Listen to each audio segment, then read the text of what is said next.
doesn't like the match. Go live. Looks like you're ready.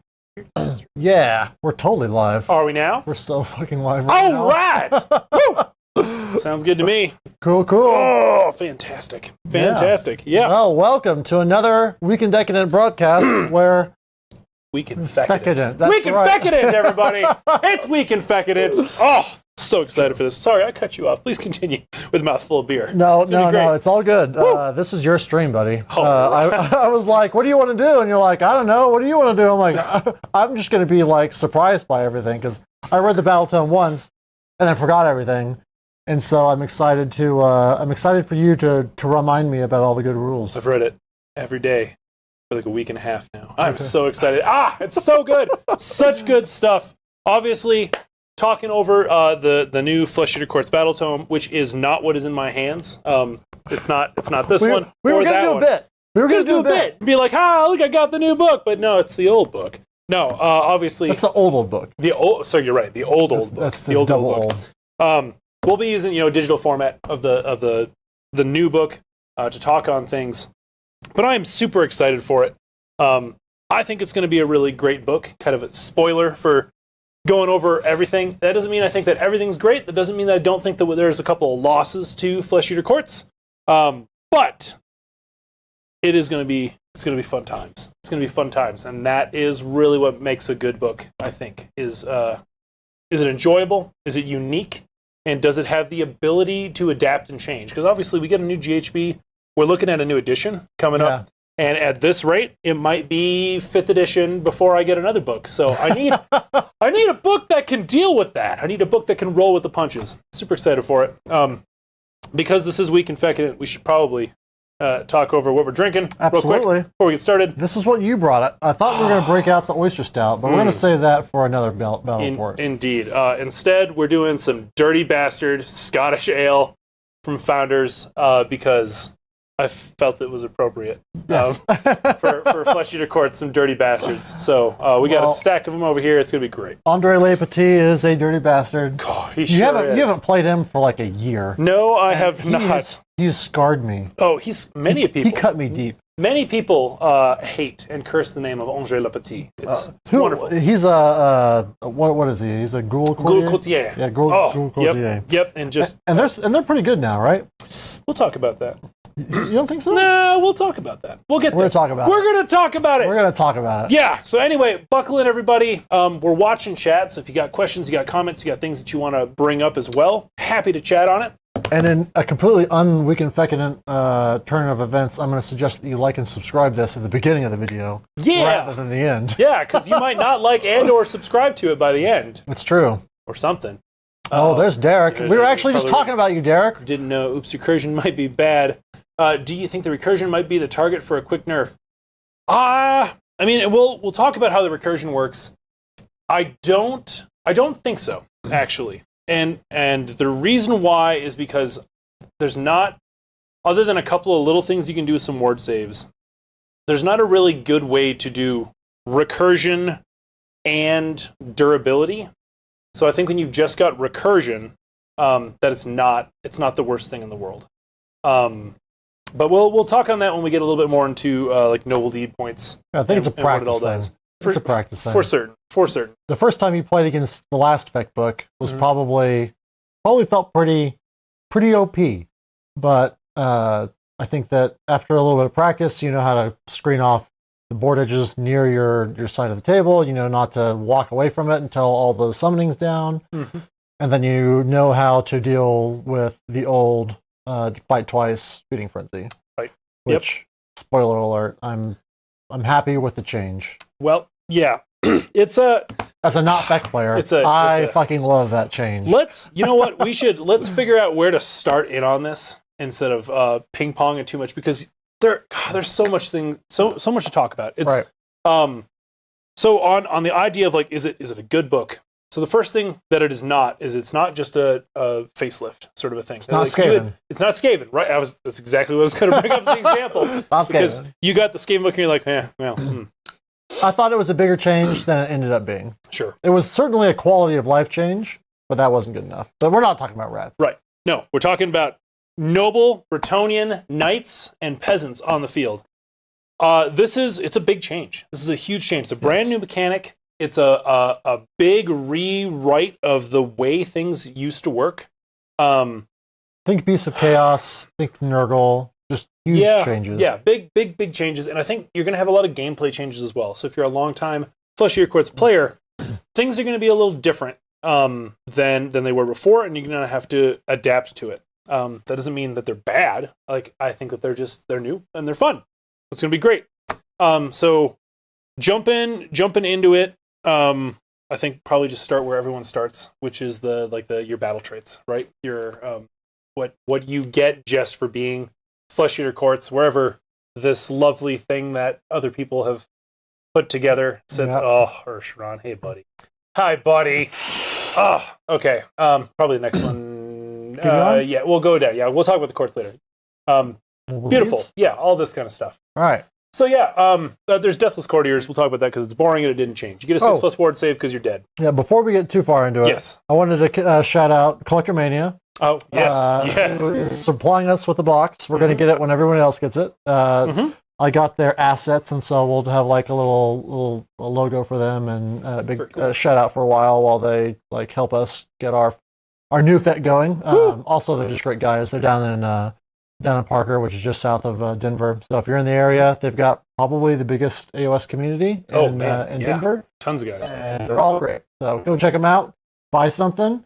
Help support your local FLGS. Absolutely. And then that's your noble deed. Speaking of noble deeds. Noble deeds! Yeah. I came up with that one on the fly. Wow, what a transition. So good. So good at streaming. Fantastic.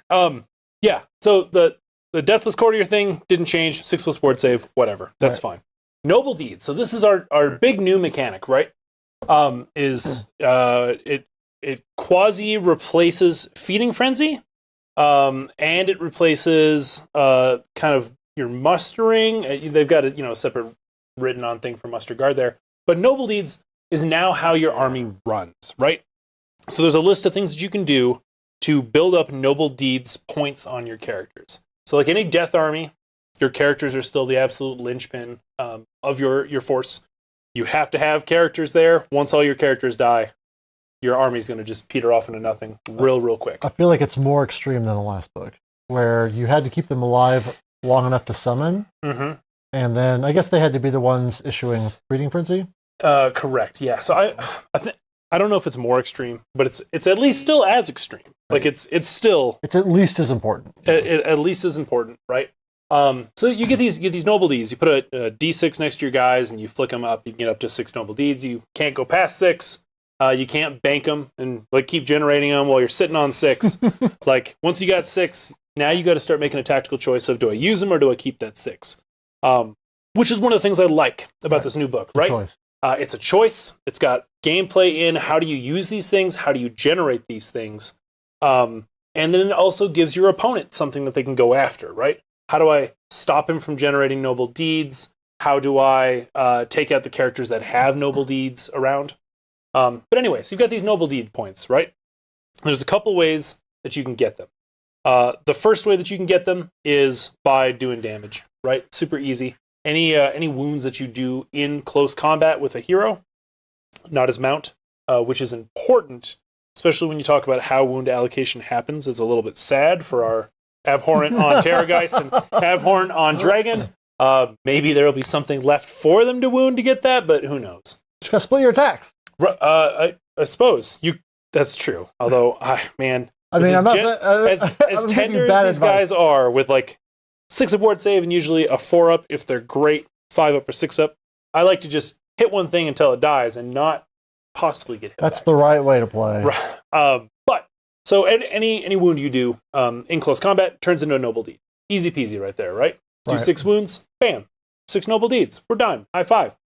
Every spell that you successfully cast, or every prayer that you successfully chant, gives you a noble deed. What are their other ways there? They've got... okay, they talk about it later on. So you've got a new heroic action, which it makes sense to me to talk about that right now. Yeah. I think the next page. I'll get there. You just start talking, I'll find it. You got it. Sweet. So you got a new heroic action.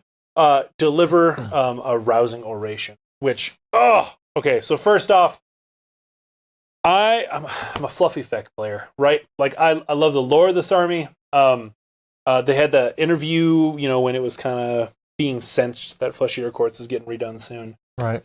They did, the interview. They're talking about the Marrow Scroll Herald came out, and I think it was Warhammer Weekly. They were interviewing the guy, and they're like, "What do you think of him?" He's like, well, there's this one dude in Colorado who wears a suit. He'll probably love him because he's real fluffy, but I don't know about the rules. But this idea of, as a heroic action, my little cannibal can deliver an amazing speech to all the cannibals around him is great, because it's just them all sitting there screaming, right? And we're getting noble deeds points for it. Super cool. You take every unit, it's within 12 inches of them? Yeah, wholly within 12 inches of them, roll a dice, and on a 5 up, you get a noble deed point. Why I really like this is because it starts again jumping into how are you going to play your army, right? There's a lot of potential for deep strike in this army. Right. A ton of potential for it. But if you deep strike, you give up your ability to do a lot of these orations in order to get your noble deed points, right? If I start my first turn, and let's say I get down to like 1, maybe 2 drops, cluster up all my guys, give you the first turn, my heroic action is going to be I give a speech, and I might just get a guy to 6 points right there, depending on how many guys I've got around. And even if I don't get him up to a flat 6, like maybe I get him at 4, 5, cool. Then next turn on my turn, I get him up to 6, where he casts a spell.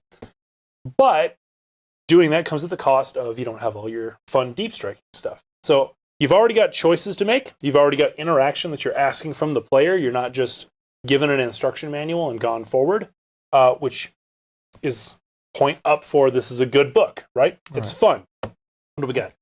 Derek, do you think that that heroic action is going to compete with heroic leadership? In fact, it used to be pretty command point hungry. Yeah. So the big thing, and this is a pretty good way to run into it actually, because it's the last thing with noble deeds. The big thing that ate your command points was Feeding Frenzy, right? Feeding Frenzy had a ton of hoops you had to jump through. You had ranges you had to be within heroes, and then you had to use a command point, which means a roar could stop it. It means you can't do all-out attack. You couldn't all-out defense. Now that Feeding Frenzy's had a change, which is a super big change, I don't think the command points are going to be as big a deal, because you also don't use command points to summon in guys anymore. Yeah. So the big thing that, like, I used to always take a Warlord so that I had an extra command point, because I might be spending 2-3 command points turn 1 just to bring my guys onto the field, right? Who are, part of the cost of my big wizard Terrorgeisty models. So if I don't spend it, then I lose the value of that model. So you had this almost a command point tax that came in as an underlayer with all of Flesh Eater Courts. That's gone now. Your recursion is based off of noble deeds points, not commands points. Your Feeding Frenzy, so now if a character has 6 noble deed points, then in a bubble around him, Flesh Eater Courts models get +1 attack, and that's it. So this, I think, is our biggest change to Flesh Eater Courts, right? Right. I'm a little sad to see it, but I get so it. Right? Happy. I'm so happy.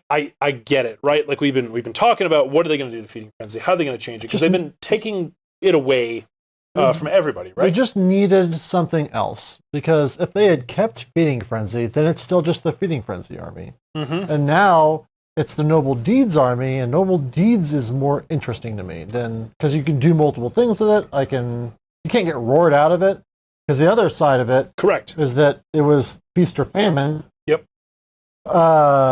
Yeah, feast or famine on whether or not you got to do that stuff. Yes. Yeah. No. It's like you either got to have fun or you got to have no fun, and that was a lot of times our games would come down to like, well, I guess I roar you, and if I do, I win, and if not, I lose. And then it's I don't disagree with that. I think that there is a lot of new gameplay options that come with this Noble Deeds point system as opposed to the old Feeding Frenzy. What I'm gonna miss is the pilot. Oh yeah. Because for me, that's where Feeding Frenzy was. It was about repositioning, not just I do more damage. Because the damage is always swingy. You're hitting on 4-ups. Right. So just getting +1 attack is a little sad, compared to what it used to be, right? But the fact that it's now passive, so it's not a command point, so you're not emptying your piggy bank of command points constantly, or having to sit there and know, oh man, I got to save this command point for Feeding Frenzy, or I'm locked into one subfaction, Feast Day, to get that free Feeding Frenzy point. Yep. I think what it did was it opened up for a lot more gameplay, even if it did probably nerf things on the offensive end, all in all. Like, I will say that this is a less offense output book than the last one. After the changes with like ghouls and etc. They got their damage buff in the old book before this changeover. I do think that all in all, you're seeing a little bit of a drop in damage output. But particularly on the lists that you were seeing go really successfully, which was pure horror spam. Correct. I think that you'll still see horror spam. I think that it will be it'll be a little different. They won't be able to just run up and murder you with the same level of certainty. Because that was really the problem, is that you couldn't kill the unit ever, and like you could, but like it was very difficult to kill the unit because you had to kill it all the way. Correct. Or double turn you and kill it in 2 turns. Yep. And when it got into you, what it got into died. Especially if any magic went off. For sure. Oh yeah. No. So anyway. Absolutely. And no, I don't disagree with any of those points. I think it's a change that has happened. It is what it is. It needs to be accepted. Moving on, sort of a thing, right? Sure.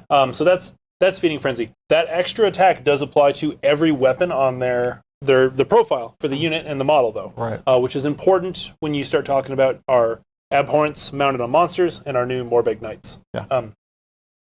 On that, big gold star, high five, thumbs up to Games Workshop for simplifying a lot of the stupid stuff from the old book. Yeah. Hey, you guys are doing great. Keep it up. All right? Like, your little ghoul courtier does not need 2 melee profiles on his thing that are both bad. Make it 1 bad melee profile with more attacks, and let me roll my dice faster. That's all. That's all we need. So they did a lot of that in this book. Maybe not a lot of it, but where it needed to happen, they did take care of it, which is great. They made some what's that called?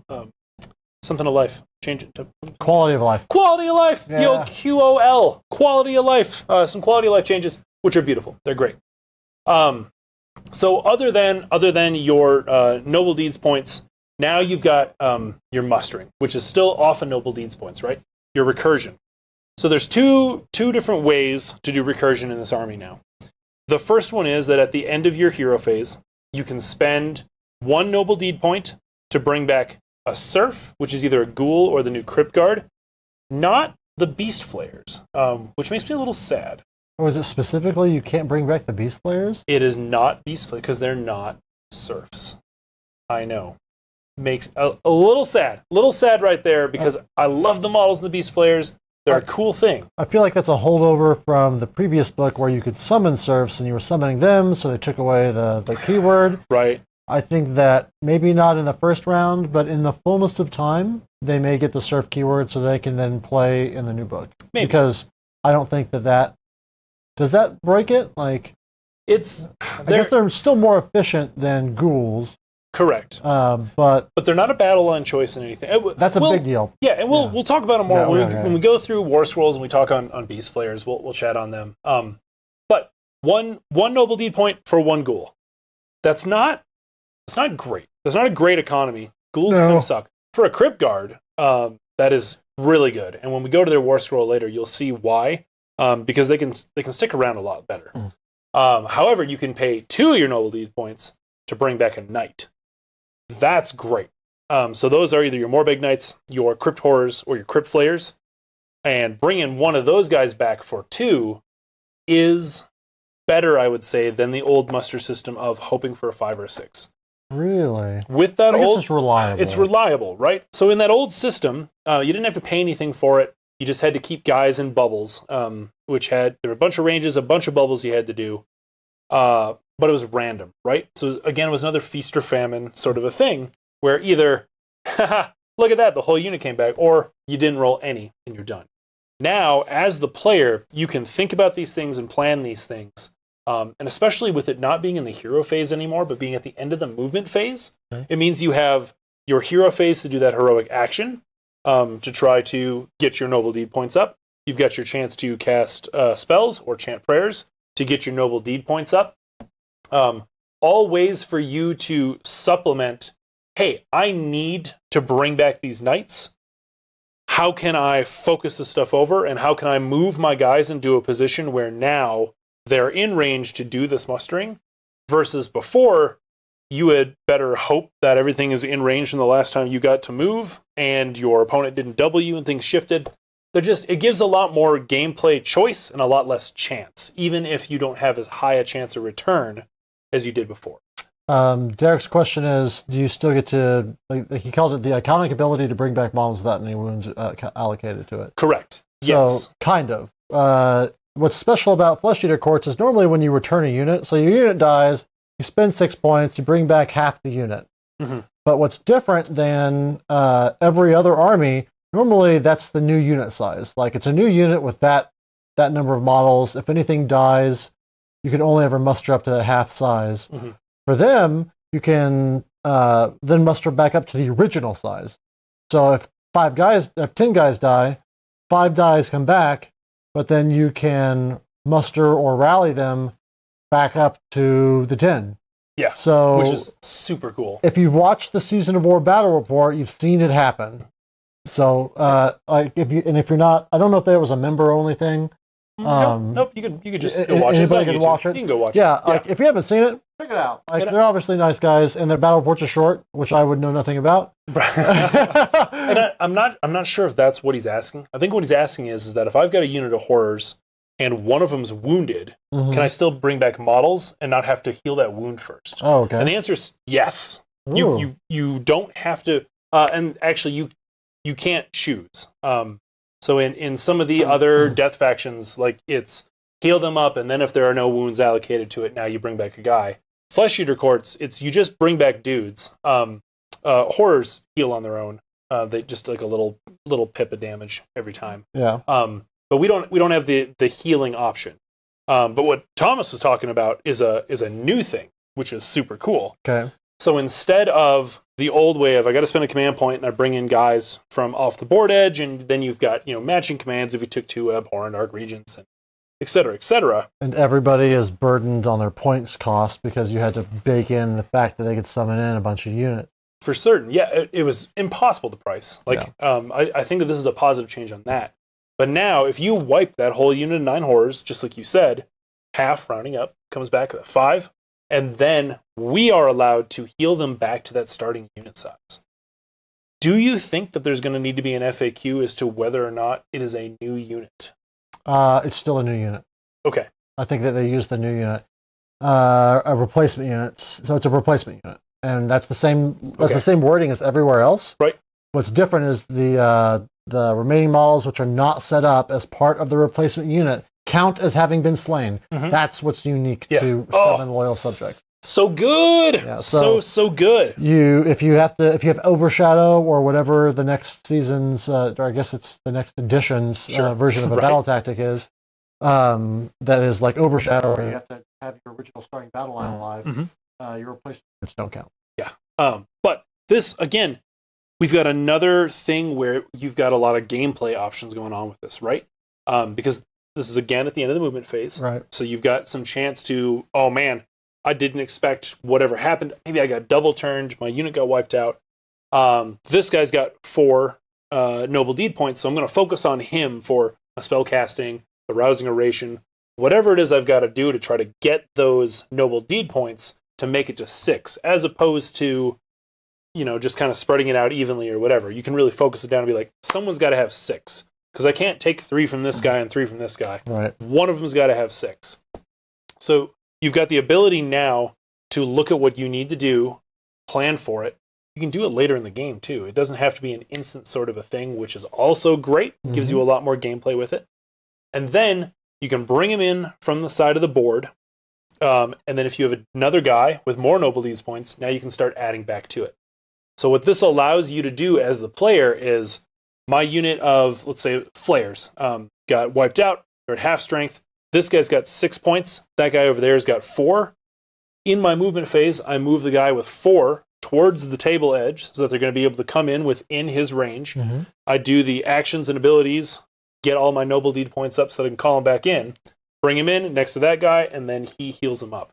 There's so much ability for you to now plan on your recursion versus, well, I got 2 characters within 10 inches of this unit of knights. Here's my fistful of dice. Hope for 5s and 6s, right? And I think that people are going to initially, like, the times that you're going to see Flesh Eater Courts really wreck with that is when people charge into a bunch of heroes that have a bunch of points on them with a strong dead unit in your bank that you have not brought back. Right. So the reason that that's important, and I think that they got to highlight it in the Season of War, is where you have to summon that unit outside of 9 of enemies, but there's no such rule about mustering.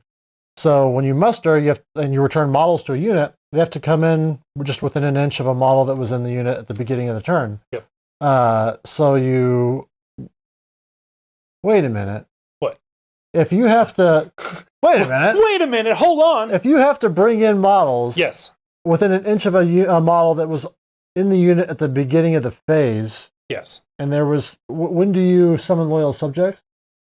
Does it have to be there within the... So does it say it in there that you got to do it within the beginning of the phase? That's in the rule for returning models. But is it phase or Phase. when it started? Phase. Because that way you can't like return some with one rule and then chain it out.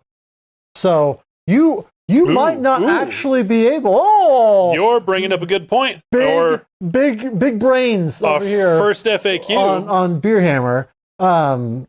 Because you are summoning the unit on, you can't then return models to it in the same phase because there were no models in that unit at the beginning of the phase to bring something back in within 1.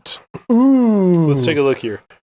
Let's see. Who's a competitive Warhammer player now? This is what within 1 World inch of the model Warhammer that has not been like. returned to the unit. No. Within 1 inch that has not been returned to the unit earlier in the phase. So it's not they've been there at the start of the phase. It's that it hasn't been returned to it. Okay, I tried. We're still doing great, guys. Oh man, I tried. It's Okay, so that means that you bring them on 9 away. Yep. And if you have a big base like a flare or horror, that's about 2 inches deep. Yep. You bring them in, 0.99 inches away, and that means that you now go from a 9-inch charge to a 6-inch charge. Oh, beautiful. So sounds great to me. You gotta see Love it. That only really works when they summon them into the middle of a bunch of heroes, or at least one hero with a bunch of points. So they have to have 6 to bring back the unit, and then you have to have points to start adding guys to the unit. Correct. So just know that that's only really scary when you charge the hero castle. Absolutely. And I will say that it seems like how this recursion is, and it'll depend on what your list is, right? What kind of units you have. It's kind of anti-alpha. You don't want to take out their screens and stuff right away in the game. Right. Right? Because if you do that, like there's no way to stop them from getting some noble deeds points. Because they get the heroic action in your turn, and then assuming that they get their turn as well, you might be able to get to 6 as long as you have an abhorrent arc regent. Cast 2 spells or do the oration twice. You should be able to get to 6. Right. And we haven't even talked about a few other little things that can come in to get some of those points as well. I really do think you've got to have 2 plans now when you build a Flesh Eater Courts list. What is my noble deeds generation? Like, what's my plan for that? And then what is the way I want to operate my army for my battle tactics? You need to know what both of those things are, because if you've got no plan for your noble deeds, you're not going to be able to utilize this book to its fullest extent. And obviously, you don't know how to do battle tactics, you're going to lose. Right? That's just the game that we're playing. Man. Recursion, blah, blah, blah, blah. I think that's everything on recursion. Were there any more of the Feeding Frenzy we covered? Deathless Courtier we covered. Noble Deeds we covered. Noble Deeds covered. Corpse of Delusion. Cool. Yes. So this is the other really awesome special rule. They gave us... You're the last person that was in 2.0 list building, right? What was it? What do you mean? Like, you're the last book. Yeah. There was Oh, a 2.0 book 100%. where you Yes. were burdened with a command trait, Yeah. an artifact, No. Yes. Yeah. or you could just had to take forego everything, and then you couldn't get access to those artifacts or command traits because you had either opted to do feast day or. Yeah. So now you finally get to just have fun, which is great. Oh, again, gold star, thumbs up. Well done, GW, on some of these changes here, right? So Courts of Delusion, it gives you a delusion that you are allowed to pick at the start of the game. It's not baked into your list. You get to pick one of these 5 things to apply for the game with little changes, and depending on the characters you take, it's like GW may have made one big model they want you to buy. But you get a Court of Delusion regardless of if you pick, or whatever subfaction you pick. So there are 4 subfactions, and we'll get to them next. But there's no penalty anymore for taking them, because it used to be, man, Hollowmorn, what a crappy item you have there. Your Corpse Fan Gauntlet, that's awful. Or Grisligor, look at that, a special rule that doesn't work in this edition, because you can only apply the rules for 6s to one thing, not to 2 things, like you could when this book was written, back when the pyramids were young. Like, now, pick your court based on what you want off of that. A lot more like Night Haunt, quite frankly. Right. And then you get a Court of Delusion that you pick for your match, which is great. There's 5 of them here. I think that there are 3 pretty darn good ones, maybe 4, and only one that I think is kind of eh. So the first one, the Royal Hunt. Add 1 to wound rolls for attacks made by your guys against monsters. Sons of Bahamut. +1 to wound entire army. I had already forgotten that you get to Archie on this and pick at the beginning of the game. You get to pick it at the beginning of the game. I was like, how great is that? That's not good. I'm like, oh wait, but when you get to pick. Yes. Then, you're like, oh, Sons of Bahamut? Then cool. I want my whole army to be +1 to wound. Which means that most of your army is wounding on 2s. Some of it's now wounding on 3s instead of 4s. That's amazing. And it's not in melee. Your flayers are +1 to wound. And they can run around screaming at stuff. It's great. It's super good depending on your match. And because you can pick it at the start of the game, then it can depend on your match. It's great. Oh, super good. The Royal Karen, they get to scream at monsters to speak to their managers. Absolutely. And it cuts super deep. They didn't have a good home life, those monsters. No. So those insults, they go straight to the heart. They feel it. They feel it deeply. Who else would we be looking at with this? If you're going up against a Bloodthirster spam, Corn list. That's super rare, though. You're just thinking about it because you played against me. You're also not wrong. But we've seen a lot of 1 or 2 of the Magath Lords and then Glotkin. That's a great pick against them. Yep, for sure. Are the Sharks monsters? No. Okay. Well, only the player. Hang on. Oh, rough. Fair. But anytime, if your opponent is bringing, I would say if they've got 3 monsters, probably go with this one. This is great. It's great. It's not a bad pick. If you go with it, you're not going to be sad. How about Correct, for sure. Crusading Army. Add 1 to run rolls and charge rolls for friendly Flesh Eater Court units. It takes that 9-inch charge, goes to a 6-inch charge, to an 8-inch charge, goes to a 5-inch charge. Yeah, right? And there are units, like the Morbid Knights, their command gives them +1 to charge already. So now you're +2 to charge. So even if you summon, you're flat 9 inches away. Now it's just 7. Statistically, average. Reroll, likely. Crusading Army is great. If you are playing an aggressive army, go with Crusading Army, unless Royal Hunt makes more sense or something, right? So good. What? Pointing at you. Aggressive army. Aggressive army! Yeah. I love aggressive armies. That's how you play. You're just so good. Just take them off the board. You don't have to worry about positioning if everything's dead. Except you're good at positioning, which is the problem. Woo! You do it both. All right. Defenders of the Realm. Add 1 to save rolls for friendly Flesh Eater Courts models while they are contesting an objective you control. Before, I would have said that this is Cryptguard changed that. Okay. When we get to the Cryptguard War Scroll, you're going to see why it is. And it's because they're beefy, tanky boys that up the ward save of characters that they're near, and half run away from Battle Shock. So you now have units that can actually hold stuff pretty well. We're still in the boat of, man, a 4+ armor save is the sweet armor. It's real good stuff for Flesh Eater Courts. Most things are on a 5-up or a 6-up. Being able to jump those 4-ups to 3-ups and those 5-ups to 4-ups, especially when you bring Crypt Guard into play, does make this an opportunity. So you might see some people that are going real heavy recursion, especially if it's horror recursion or Crypt Guard recursion, or there's debate right now because we don't know how big Ursheron is as to whether or not the Crypt Guard are going to be able to actually help him, because he might be too big for their bubble. I think that even if he's a 100 mil, like a what is it, a Lord of Change, right? They just have to wrap around his base. But the question, we also don't know how big the Crypt Guard are. So if we assume they're 25, then that's fine. But if they're not, then they have to make cohesion a little crazier. So we just got some base sizes we got to figure out. Are they 10 base models? 10 guys, yeah. 10 guys. I bet they can still crescent around, because if you get like halfway around them, then that gets you the should range. do it. Should do it. All of this is to say, if you're playing an Ursheron grind list in which it's I bring back my horrors, my Crypt Guard keep Ursheron forever, and I just slowly drop your bravery until you all run away when I look at you. Yeah. Defenders of the Realm might be for you. Right? That's fair. Like, I agree. Totally a possibility. Or maybe you're going up against a shooting army, then it's a toss-up now between Defenders and Crusading. Like, do I weather it a little bit as I come up and do my recursion?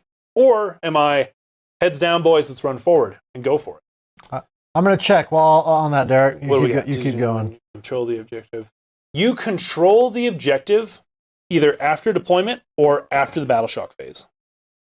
So it's not like you can't charge into it and then be in combat and my guys outnumber yours. You don't control it yet. Rules. Yeah, no. In 3rd edition, you check for contestation at the end or after battle shock, and then from contestation you move to control, with the exception of the ones that you deploy on. Then you control.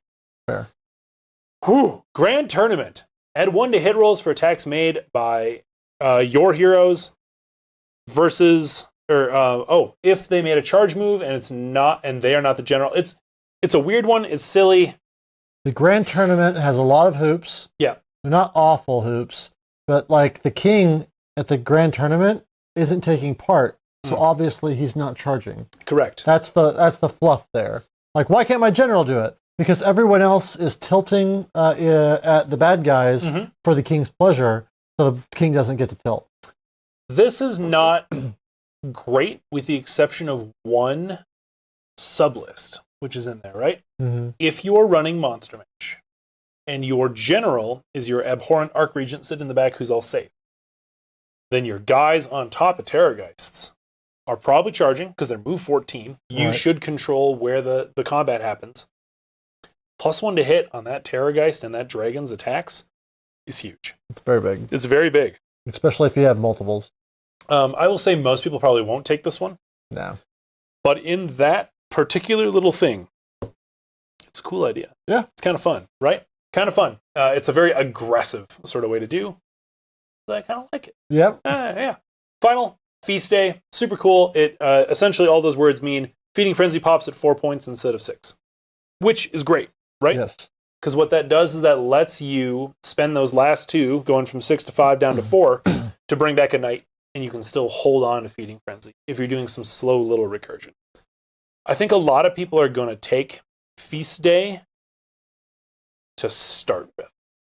I don't know if it will hold out to be that strong of a thing all in all in the end.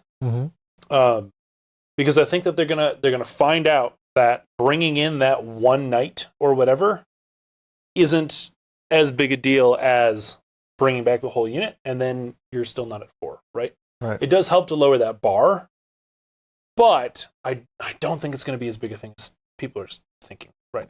Fair. We'll see. But the fact that there's viability in all 5, that's what's cool. And again, this is what's a cool book, because remember, editions change, General's handbooks change. The ability to have more options that have all got maybe some play to them, some use, means that it's a good book that can last for a while. Love it. Grand Courts. So use your sub-factions. By the way, when I talked to Shannon in Discord, yes, he was like, "We're not going to walk through the book step by step." Liar! Here's the thing: we're not going step by step because we're jumping around front and back. Everybody, that's true. Cheers. Oh no. There's just so much to talk about. It's exciting. It's a good book. It's a great book. I'm excited by your excitement. I'm glad. I hope you're excited too. It's excited enough to hit that like and subscribe button. All right, moving on. Sub factions. So you got 4, right? We got our 4 Grand Courts. We were hoping maybe they'd add in another one, but it's all right if they did. That's okay. It's fine. It's fine. They Honestly, spoiler, they didn't. If they can write 4 good sub factions, I'm fine. That's great. I don't need a 5th bad one. So you talk. A lot of the people, that talking heads or whatever you want to call them. A lot of people right now are. We're the talking heads. Yeah. Are we the baddies? Are we the baddies? You notice we got skulls on our hat. So a lot of people are saying there's one obvious winner and there's one obvious loser in here. I'd like to contest that. Okay. Going through them. So first one I want to talk on is House Morgan. House Morgan, I think, is awesome, and it's the one that I would probably play into unless I'm doing a really specific list. You get a noble deed point when your hero is contesting an objective at the end of the turn. Okay. Noble deed point generation is awesome, right? In deployment, if I set all my heroes on the objective back on my side, even if you go first, they've all got 1 now, and then one guy probably did a rousing oration. I might easily be at 6 right there. I think that also assumes that you put your guys on here on top of points, right? Correct. But it's end of the turn, meaning that if you put your guys on points, you can get 10 noble deeds points a game by standing. It's true. Right? So if we're talking about how do I get these noble deeds points, what does my noble deeds economy look like? Mm-hmm. What is my serfdom? What are the taxes paid by my peasants up to my lords? Morgott is the way to go, right? Because you're getting points. Versus, did I cast that spell? Did I roll any 5s and 6s on my oration? And did I get into combat? This is not the only, because we'll talk about the throne later on when it gets there. But it's one of the only truly passive ways of you get points reliably. And for that, I think it's noble worth it. Deeds. For anyone who skipped ahead. Noble deeds. Yes, noble deeds. Right. Noble deed points. Noble deed points. I hear points, I think victory points. Correct. Depends on the game you're playing this point, right? That's true. All right, so anyway. So, Morgan, fantastic. The next kind of middle one, Gristlegore, which someone had his Bristlebore up somewhere. Anyway, Gristlegore. This is your monster subfaction traditionally. They're a bunch of Zen Buddhist monks that believe that they're just peacefully living with animals, but really they're running a bunch of monsters, which is great. Lore? That's the lore. Oh, it's so stupid. Guys, buy the book just to read it. Find an audio copy of this Battletome and just listen to the lore or something. It's so good. It's so good. I want the somebody to model a bunch of what are the monks that brew beer? The monks that brew beer, most of them. Yeah, I want somebody to have their monks on top of Terrorgeist to be carrying around barrels, kegs and stuff. Yeah, I like it. All right, anyway. I could work on it, for sure. So you get Savage Strike if you do. You do not need more Terrorgeist. You say that, but we haven't done a 4,000 point stream. That's true, because we don't have 4,000 hours.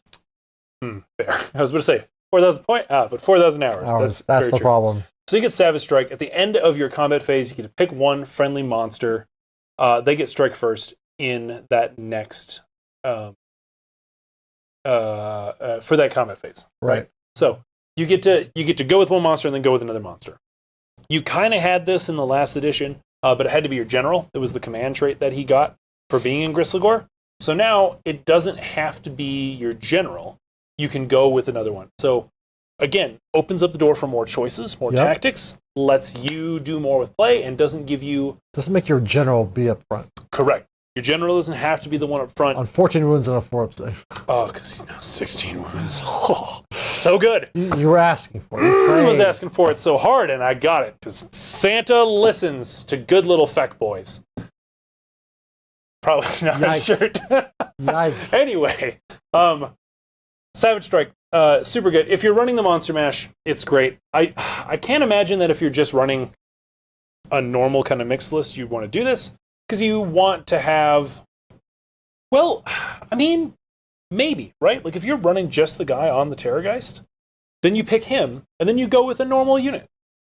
You just always give your one monster that. I don't know if it's worth giving up your other ones. It's good if the other monster, whoever it is, has fight last or something. Or the other person has fight first. So the reason that's important is because when you get to pick somebody to go after you, I guess this isn't like the one where you pick somebody and then they go at the same time. No. Just someone gets strike first, yeah. Yeah. Well, then you just, you might want to strike first with somebody that's up against their strike first person in your turn. Sure. Could be. But I'm thinking like list building wise, the other thing that I could see this for is if you were doing a really heavy deep strike list. Okay. So if you took like the Abhorrent on Dragon, who's allowed to deep strike in at the 9 inches, and then you do your there's a few things you can do carry on call later on. We'll talk about that with that War Scroll. But you could also do the Crusading Army to make it an 8. And then maybe you've got a big pack of more big knights jumping in as well. You could go with the guy first with Gristlegore strike first, and then your more big knights before they get an activation. Just trying to think of things other than just the monster mash, where you're taking like 4 or 5 monsters, where you'd want to go Gristlegore.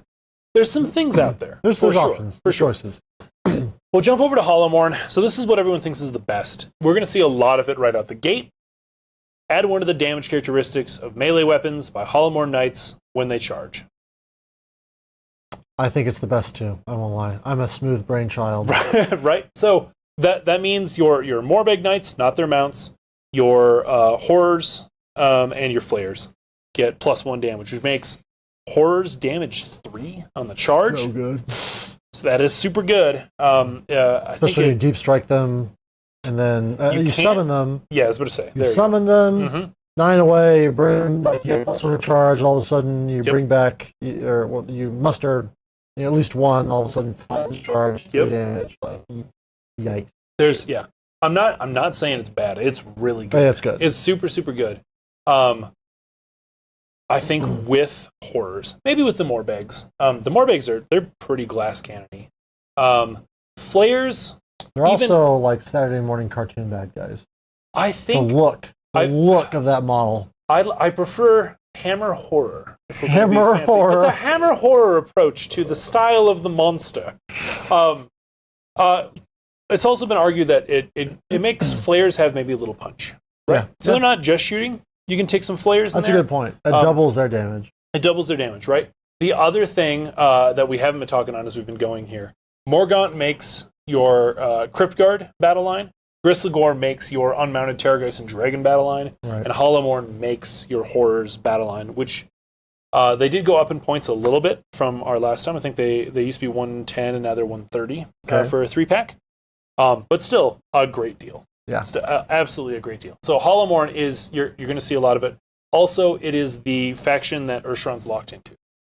He's locked into Hollowmorn? He's keyword Hollowmorn. A lot like how for anyone that's not a seasoned casual player like us, locked into just means that he cannot benefit from anything from Morgaunt, Blisterkin, or Gristlegore. You can still bring him in a Gristlegore army. Just know that if he ever has to interact with the Gristlegore keyword, he doesn't get to do that. Correct. So you can't make him a strike first if you take him in Gristlegore. Correct. Which would be cool. I'm not gonna lie, but you can't do it. Honestly, does he need more strike first? Yes. Yes. Okay. Absolutely. Fair. So, just thing to think about. Everyone is poo-pooing on Blisterskin. Pious Nobility, all your Abhorrents get the priest keyword, but they can't cast spells and chant prayers in the same hero phase. You got to pick one or the other. Yeah, you chant. Super good. So, it also. I think it's the second best. You think it's the second best? Yeah. It also, makes a Flayer's battle line, which is great. Right? Yeah, I don't care about that. I just want priests. I do. I know you. Priests are super great. Yeah. Priests are super great. So why do you think it's the second best? Because I also think that it's not the worst. I don't think there's a bad pick. You just need to play into whatever you pick. Right. Why do I think it's the second best? Because prayers are really strong. It is your. Okay, I'm counting out your points. No, go for it. What are you doing? I'm supporting what you're saying here. It is your counter into things like Khorne and Fire Slayers, who either shut down your casting, which isn't as important anymore, but still strong. Oh, those stupid skulls! Those skulls. I would get them out of here. Yeah, just chant to just because a hero not all of your heroes are casters, so you're not always having to give up a spell. Right.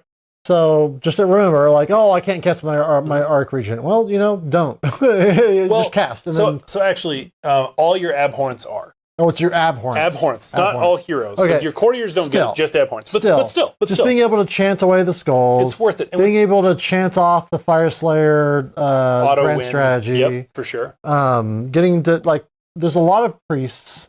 There's more than there used to be. But still, being able to interact with other priests is big, and you can always curse. Just put curse on everybody. You got a lot of attacks, especially on your shitty little dudes. For sure, yeah. And all of a sudden, now they're all doing mortals on 6 to hit. Faithful, sounds like noble peasants. You shitty little dudes. Your shitty little dudes. And then your shitty Karens, they used to deal mortal wounds on 6 to hit. Remember that? Correct. Oh. All right, we're back, baby. Yep. Yeah. No, you're curse. not wrong. I mean, you have to get him close. Kind of do. And the other thing with this is that it is the only one of these three that opens a door. This book could go 2 editions. If the common prayer lore changes, then woo. Right? Then woo. And obviously there's an effect prayer lore we'll go over when we get down to it. Which we're here, baby. Not awful. Let's scroll down.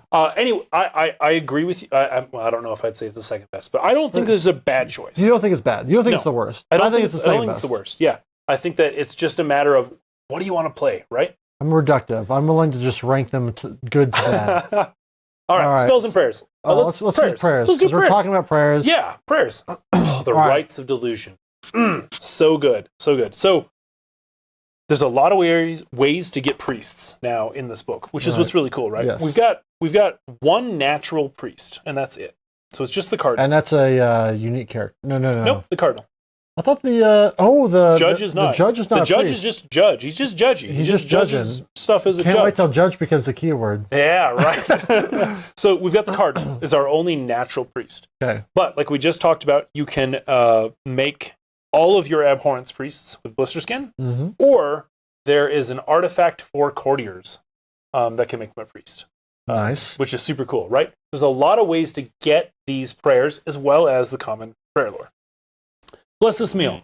Whatever gets answered. It's got a range of 18. But you pick an enemy, and each time a model from that unit is slain, you get to heal 1 wound allocated to a fleshier quartz unit within 6 inches. Kind of cool, right? It's like a little mini Chalice of Ursharon. So if you are picking your target and you're like, this is what we killed today, and then you send your Terrorgeist in, it gets to just heal as it kills. It's very strong. It's wonderful, right? If you've ever done stuff like this, that ability is very strong. It's a 3-up. 3-up is a 66% chance, which is a lot closer to 40% than you think until you start rolling 3-ups. Sure, for sure. But I mean, it's a solid prayer, though, right? Yes. Especially if you're running that monster mash. It's a little. It's 18 inches is long enough. But it's not useful if you're going really heavy on ghouls or crypt guard. You need to have it be at least on night level stuff because it's healing. Correct. It's not bringing back a guy. Yes. Summer King's Favor, which also tangent, stepping back on it. Props to GW for all the teasing they've been doing of Ursharon over the last year. I know that it's just me sitting there scouring every book being like, they mentioned Ursharon. But they have been bringing it up over and over and over again. My Discord chat with Shannon is like 30% like, why do they keep teasing me? They keep teasing. Like, and the reason they better bring in Ursharon in this next book or I'm going to fucking lose my mind. And it's because you know that model's been built and designed and it's been in printing for roughly a year and a half. And that's why. However long it was since Dark Souls 1 when someone was inspired to make that. Oh, very fair. Very fair. But anyway, Summer King, there's references all over like last year's tomes. Take a look. Summer King's Favor. Another range 18, answer on a 3. You pick a Fleshier Keats hero within range, visible to the chanter. They get an additional noble deed point every time they slay an enemy model. This, I think, is our weak one. This one's not super great. What? The reason why is that if you're sending in someone who's working on getting their noble deeds through violence, I don't think that they're going to have a problem with that violence. So, remind me how else they can get noble deeds? I thought that was one of the ways, was killing stuff. Do damage, chant prayers, cast spells, sit in a chair, be Morgaunt, rousing oration. So deal damage is one. Deal damage is one. But so my argument is, so what am I going to send into? Yes, Ursharon is the Summer King. He is Sumeros Summer King. He is the Blood Rose Prince. He is the Mortarch of Mad. I'm going to go. Thomas looked away. He's like, "Oh God, here we go. Here we go." So, well, he's gonna be whenever he chants, he's gonna chant to the Summer King. And if I ever played Beck, which I probably won't because I know you, I would just be chanting to Crazy Jesus. Everybody I chant to is angry Jesus. You're not. I was about to say. Jesus, I was like, well, but he did. Awful Jesus. It's all consistent. He was locked away in a tomb and didn't come back after a while. So Crazy Jesus. That's fair. No, that's fair. Right, that's fair. So the reason why I'm saying that this is the weaker one is because if I'm sending a character in to do combat, either I'm hoping to kill what's there, or I think that he's going to do 6 wounds, right? Because if you really want to get your value out of this, you're counting on him doing only like 3. Can I pose a scenario? Please do. No, please do. Go for it. You are at 6. Yes. You're so fucking noble. Oh man, am I noble? All right. Yes. You're super noble. Yep.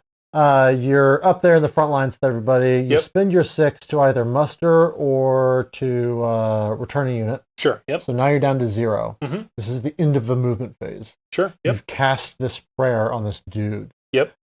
He runs into a screen. He charges a screen. Yep. He charges. Everybody else charges something scary nearby. Sure.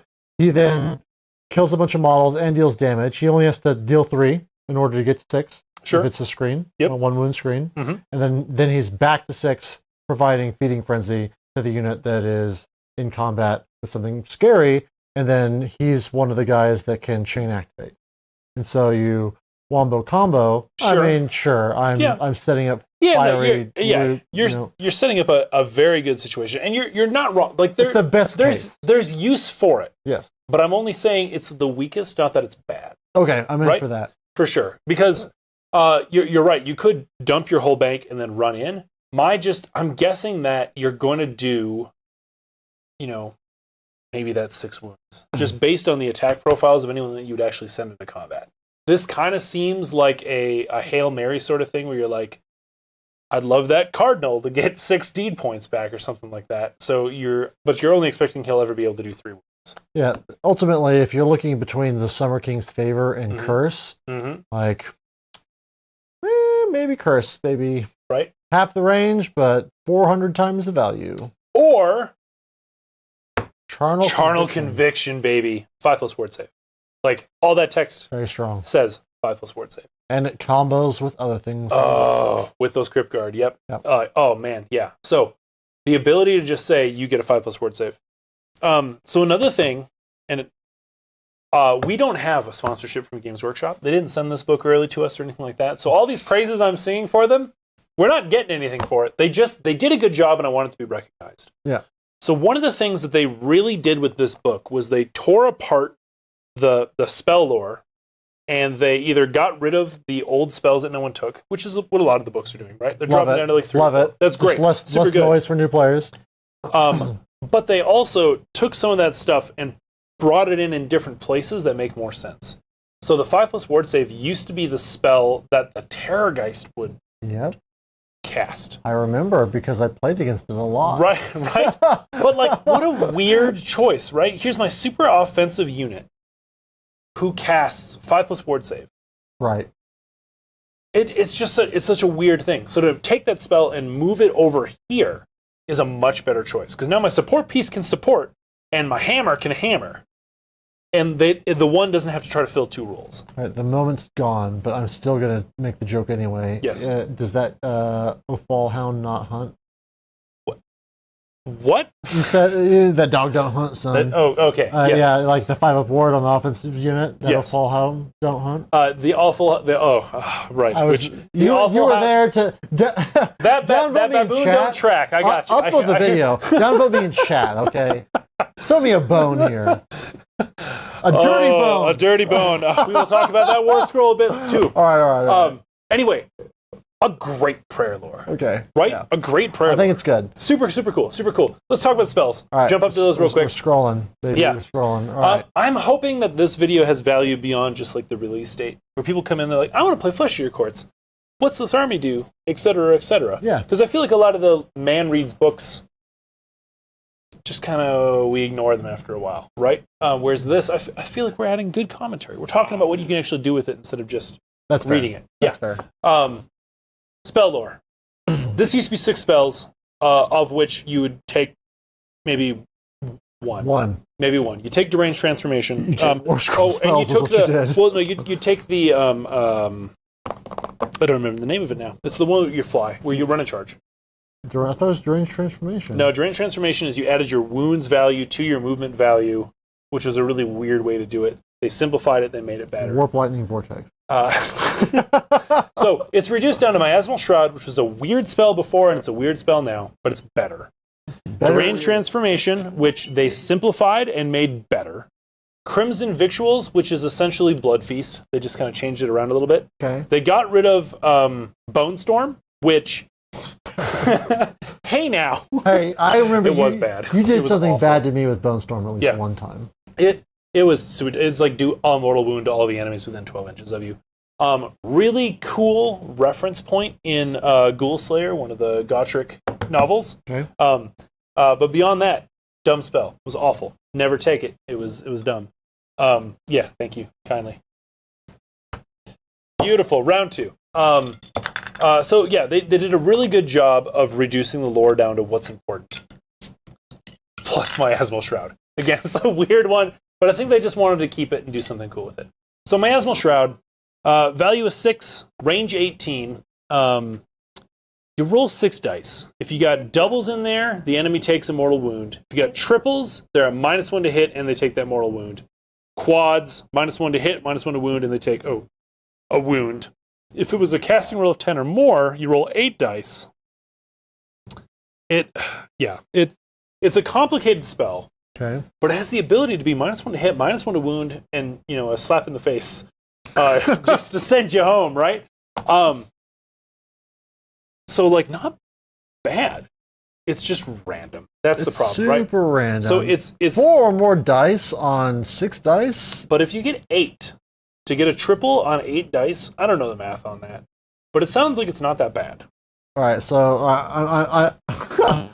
if 4 or more dice share the same, and how many are you rolling? You roll 8? You roll 6, but if you cast a 10 or more, you roll 8.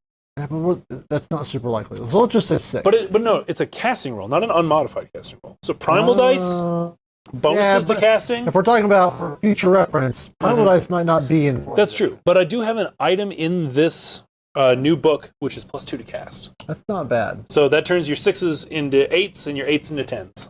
Okay. So on half the time, half the time, half your dice. I don't like this spell. Don't do math. It's a dumb spell. It's a dumb spell. I don't like this spell. This is what I think we'd refer to as a Timmy trap, right? -1 to hit, -1 to wound. So cool. If you try and talk me into this spell, you have to start playing Skaven. Okay.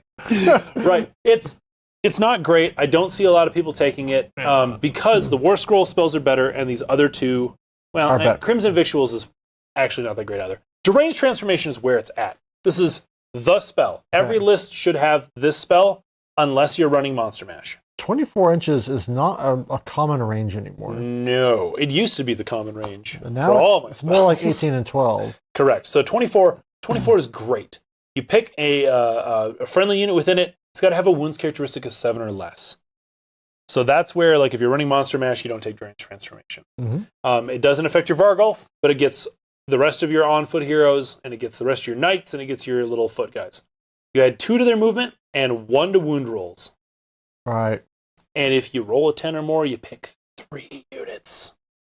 3 units to get +1 to wound? Super great. Super great.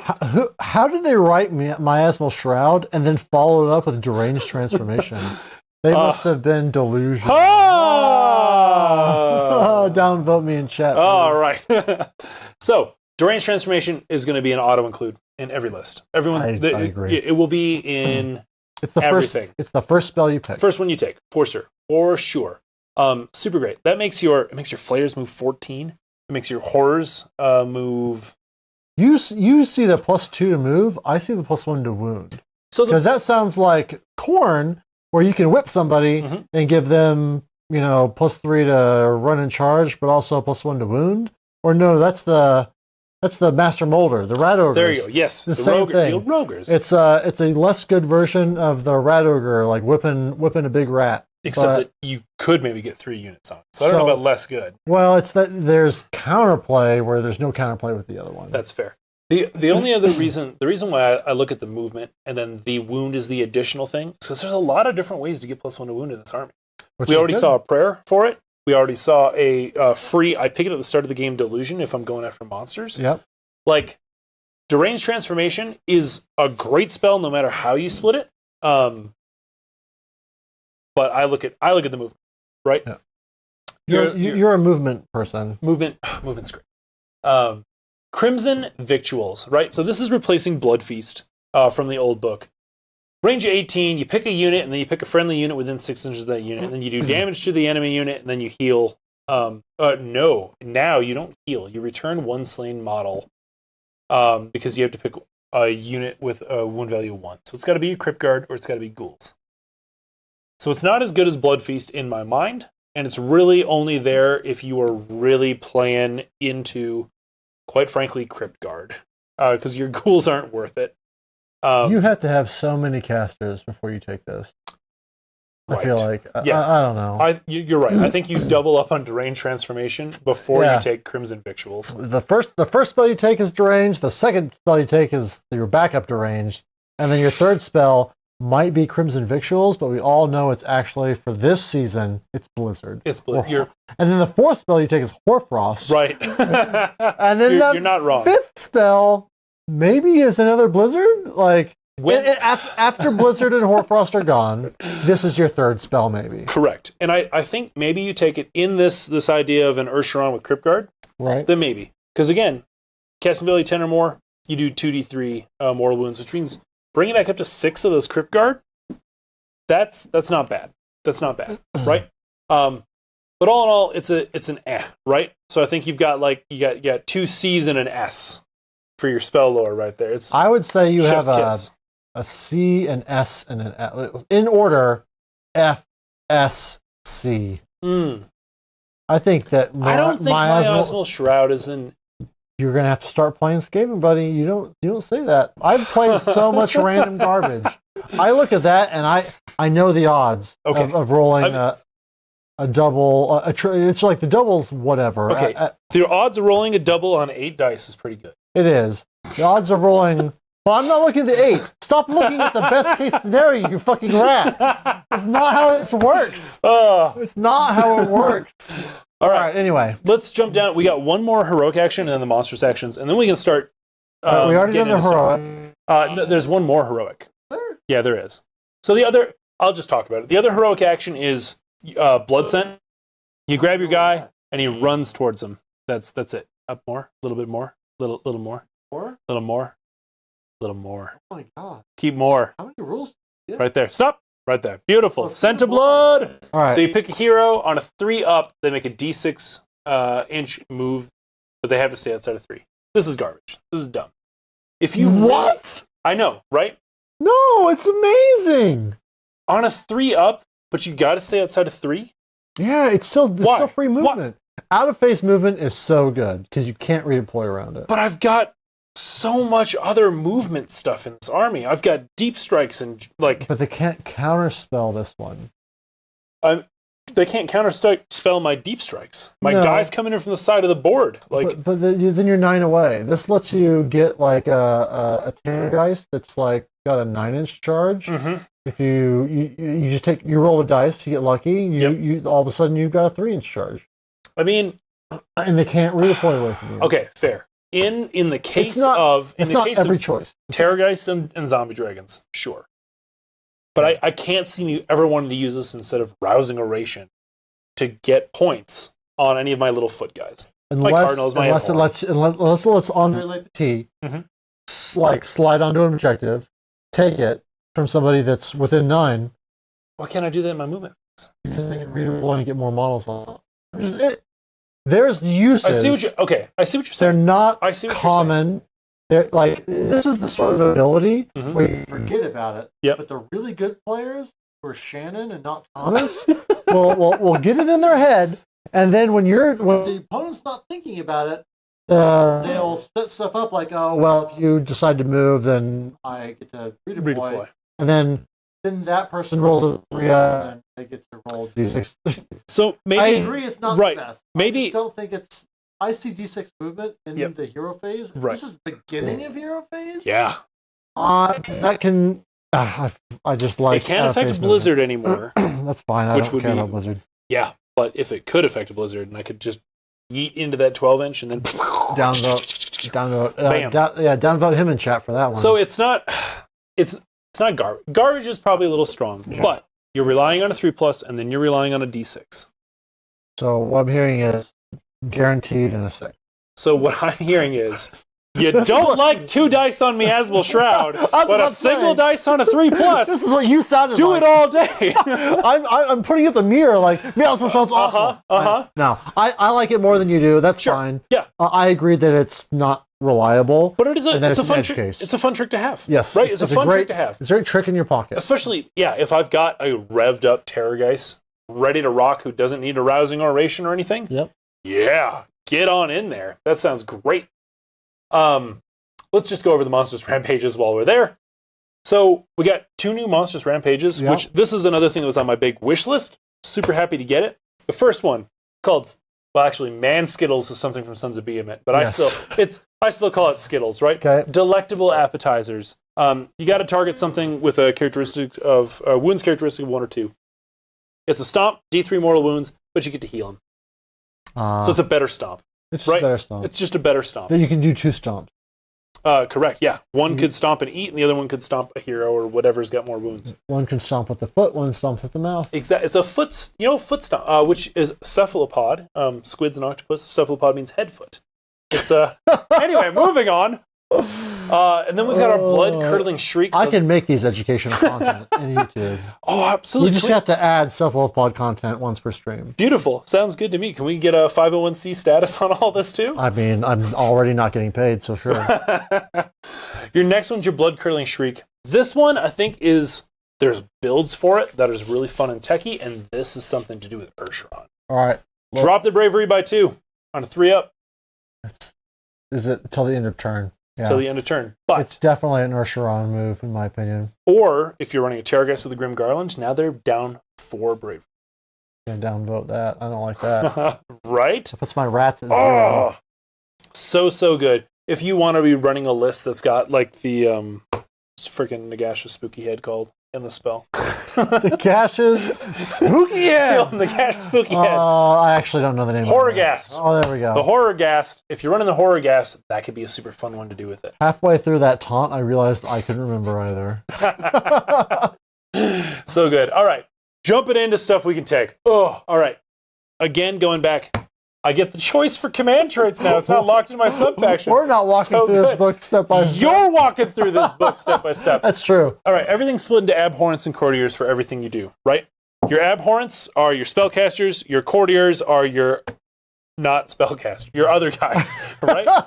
The only abhorrent... Your once and future priest. Your once and future priest. The only abhorrent, I think, who's not a spellcaster is Judge Dredd. Okay. Everybody else is Judge Dredd. Yeah, right? I like it. So I love good. that. All right, so your command traits. We got 3 of them, and again, there used to be 6 of each of these. There's 6 for abhorrents and 6 for court. Like, unnecessary amounts. No one ever took them. They did a good job of paring them down. Shadowy... what? I love you learning about 3rd edition for the first time. But it's just like when I started getting new models, and I was like, look at how these models fit together. And you're like, the rest of us have had that for 3 years. Oh, what have you been doing? Let me enjoy this. When you were putting together the beast flayers, you're like, oh man, the stitches like clink into the flesh on the other side. I'm like, oh, we've been doing that forever, buddy. Is this your first new model? My kits are for 2006. All right. Shadowy obfuscation. General is not visible to enemy models from further than 12 inches away. I mean, it's cool, right? Cool. Is it the best one? No.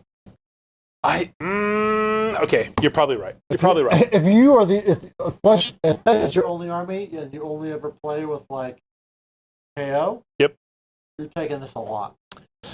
Yeah, probably. But anyway. No, you're right. If it's very matchup dependent and etc. Oh, and but it's cool. I mean, it's also the case that in this current edition, this general is not visible to enemy models. You and I both know this goes on a Terrorgeist. This doesn't go on a little foot dude. Yeah. This goes on a Terrorgeist or a guy on a Drake. I was about to say that in a lot of your heroes, it's already the case. But exactly. You put it on a big dude, and all of a sudden, it's actually. Yep, they got to worry about it because my movement's more than 12 inches. Yeah, I hate so that. Is it the best option? No. But is it still a fun one that you can take? Go for it. Yeah. And live your life. Live your feckin' life and go do that. Feverish Scholar. You get +2 to casting rolls if you are at 6 Noble Deeds points. And you get let's see here. Yeah, dispelling rolls and unbounding rolls. So you get 1 and you get 1 2 flat. if you're so noble. Yeah, cool. Perfect. Right, yes. 6 gives you 2, 1 you get flat. The Spell Lord rewards you for high casting rolls. So this is not a bad thing on that. I also like that it makes you have to choose between getting better casting and spending your fun bucks. Right. You get to be a player, make a choice. Good job, book. Good job, GW. Good job, book. Good job, book. Good job, little book. You get it, guy. But another kind of interesting, cool thing with this is that I feel like we're not as reliant on our spells as we used to be, because there's a lot more options now with priests and prayers and some different stuff. There's a lot of reasons you're not reliant on those prayers, the spells quite as much. But if you are building a list that is reliant, so we'll talk about Carrion Call when we get to the Arc Regent, this is a thing for that. Like if you need that spell to happen because I'm doing an alpha deep strike 4-inch charge thing. It's a no-brainer. It's like Fever Scholar. Last one, Master of the Menageries. It's only applicable if you're running the Monster Mash, but it's fun, right? What's it do again? You can bring back a Terrorgeist. Oh yeah. Right? So just like you can bring back a unit of ghouls or a unit of horrors or a unit of flayers, you can bring back a Terrorgeist or a dragon. They come with a few wounds on them, but boo-hoo, whatever, go eat some Skittles and get back up to full strength. You gotta bring that in your second battle report. I want to see 100%. Trying to bring back Terrorgeist. It depends on what Derek brings, because I think they're after the next one, it's going to be Derek, and Derek might bring something good, and I don't know if that's going to hold up to something good. Even if it doesn't, we'll get to see it, right? It'll be fun, and I'll get to go play with my big dumb toys. As long as you have that big, that reared up Terrorgeist. Yeah, the big swooping eagle. Absolutely. The swooping eagle. The swooping eagle. Master of the Menageries, it is for the Monster Mash list. Don't take it if you're not playing the Monster Mash list, because there's better options, I think, for a general all-comers list. Yeah. But it's cool, right? Because, again, it gives you the option to really go into this. If you wanted to run Gristlegore and Master of the Menagerie and really focus on how do I get the most damage on my monsters, you can. You can do it. Go for it. Courtier traits. Stronger in Madness, add 2 to their wounds characteristic, and if they've got 6 Noble Deed points, they get a 5-up ward. So a Courtier is... you could do that on a big dude, but why is he a general? So your Courtier might be a general because of the artifacts. And your Courtier might be a general because of the next command trait, which is the reason why this one, you're not going to see it taken. Yeah. Cruel Taskmaster. Yeah, it's so good. This is the one that's got the internet all hot and bothered, right? They're not wrong. You're not wrong. You're not wrong. You get 2 ghouls for the price of 1 or 1 knight for the price of 1 for your noble deeds on your recursion. It's real good. There's no arguing with it. It's real good. It has to go on a courtier, which means your general has to be a courtier, which automatically makes it so that Morbeg Knights can't be battle line for you, so that's one thing that you're giving up on. Yeah. You're giving up on any of your... Well, no, that's really about it. You're giving up on Feverish Scholar, but this, I think, is probably better. Yeah. Unless you're running the Monster Mash, then who cares? Yep. Then you don't need it. It's Master of the Menageries. Master of the Menageries, right? Then you go for that. Or if you don't think that you can keep your courtier with your guys, would be the other thing. You should be able to. You're probably putting this on either the Crypt Horror courtier, the Haunter courtier. The Honker? The Haunter courtier. You could maybe do an Infernal. Or you put it on a Vargolf, right? He's got the most wounds. So you put it on a Vargolf courtier. Yeah, whoever's fast. Yeah. Put it on somebody fast. The Vargolf is pretty quick, although the Infernal flies. He flies at 12. So that's pretty great too. How fast is the new the Vargolf? Yeah. I think he's a 10. We'll see when we go down there. Okay. I think he's a 10 now and treats terrain like he flies, but he doesn't truly fly. But the Vargolf's got more wounds. So there's a toss up on Vargolf. Who you do I vote Vargolf. Probably Vargolf. It's a new model. Do it. Cruel Taskmaster is a S tier. Like it's so good. Too good. So good. Other things need to get better, or it needs to get worse. Its only drawback is that it has to be a courtier that's your general. That's a big drawback. That's the only thing. The other thing with making a courtier general is it removes spellcasting savant in his handbook. Yeah, that's a big deal. Right? That'll change. That'll change. But it's a thing to think about for sure, right? You'll play with this book more having to not worry about that than you will having to worry about it, because you've only got 6 months left in the current handbook, and another roughly 5 years before a new book. So you say that. We'll see. We'll see. I'll get the old Lumineth treatment. Here comes Fect 2 Point. I was thinking more like anything less popular than that. Less loved. You're less loved than Lumineth. Sorry. You're not wrong. Your last one, Savage Behind Reason. Whatever. You roll a 6, and you do 2 hits. If you get 6 nobility points, it does 3 hits. I mean, if you're really smash batting, like if you really wanted to just be like, haha, look at my Vargolf and see how much damage it does. Like we can talk about the Vargolf damage later when we get there as to whether or not every 6 being 3 hits would do it. Artifacts. Jumping on down. Again, split. Abhorrence, Courtiers. Abhorrence. Grim Garland. Drop their bravery. It is actually by 2. That's a typo on there, which has been confirmed over and over again. Well documented. Drop their bravery by 2 while they're within 9 inches. Yeah, I knew that this one had some typo issues, but I was not. No, it's fine. I was lazy. It's all good. It's all good. I love this because it plays into Terrorgeist Screams. It plays into the effects of your chair where they can't use Inspiring Presence. Yeah. There's all sorts of things that you can do with this. I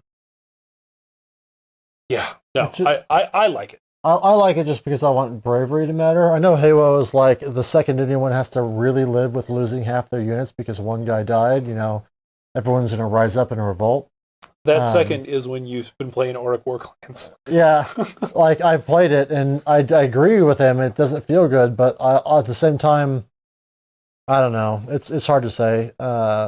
It does suck, and it does make the game feel like there's the haves and have-nots on bravery. But then, on the other hand, if you're playing into bravery debuffing, then you're having to live with those haves and have-nots, and so. Sure, and I think that especially where we're starting to shift more with the meta, where we're seeing more and more big hordes with recursion. Yeah, I think bravery is a fine thing to have in there because most of them are coming back in a 4+ rally or something dumb anyway. So. Yeah. Anyway, if I were playing Feck, I would like this a lot. Yeah, Grim Garland, great. Blood River Chalice, it got better from the last book. It's still one use only. The bad name. Blood River Chalice. No, Blood River Chalice. you gotta put the emphasis on the right part. Yikes. It used to be you heal D6, now it's 2D3, so you at least do a minimum of 2. Okay. Not great with all the other ways to heal in it. So it's kind of whatever. What a fucking great name. Obscuromantor? Obscurminator. Excurminator. There you go. There's just no way for it not to be good. Agreed. I like the idea of bravery mattering more. Yep. All right. Well, point to Shannon. So if you're running Grim Garland and that monstrous action, and you're running Ursheron, Like there is a I just drop your bravery into nothing build in FEC. You got to do it like specifically, but yeah, what's tough is that in order to make it matter against everybody, the people who it is already effective against really feel it. So those brutes, not super brave, baby. Brutes are gonna have to just those deal with ogres, those foot ogres. Oh man, that you're paying too much for already. Yep, they get you kill one, and then later nerds like I got shit to eat. But but it also will help against like cities. Like if cities comes out super strong, and this is a hard counter sort of a thing too with bravery, it's not a bad thing to have out there, right? Famously, something that can only be used once. Waffle House rivers. I get it. So you can't. I miss it. Yeah, right. Yeah, you can't step into the same river twice. Yeah, that's. Have you tried it? You know that you can't do it. All the time. What, you're stepping in the same river twice? Stepping into rivers. Yeah, I have tried it a lot. Not the same one twice. Oh, I didn't. Well, fair enough. Fair enough. All right. Next one, Heart of the Gargant. This one, again, if you're running just your I want to go crush things Terrorgeist, maybe. One use only, pick at the combat phase, +1 of the attack's characteristics, and for you and your mount. So it's made for the Terrorgeist. Yeah. Is what it is, right? I'd rather have the Grim Garland on the Terrorgeist than the Heart of the Gargant. But well, good news, artifacts, you can take more than one. This is true. So you're right, if I ran 2 Terrorgeists. So with the Heart of the Gargant, you could... put the Grim Garland on the Flappy Boy. What's his name? He can't keep. He's 2 inches. So fast. He's 2 inches slower movement. Are you talking about Teleport Flappy Boy? No. The Gore Warden. The Gore Warden. Yeah, Teleport Flappy Boy. His spell lets him just...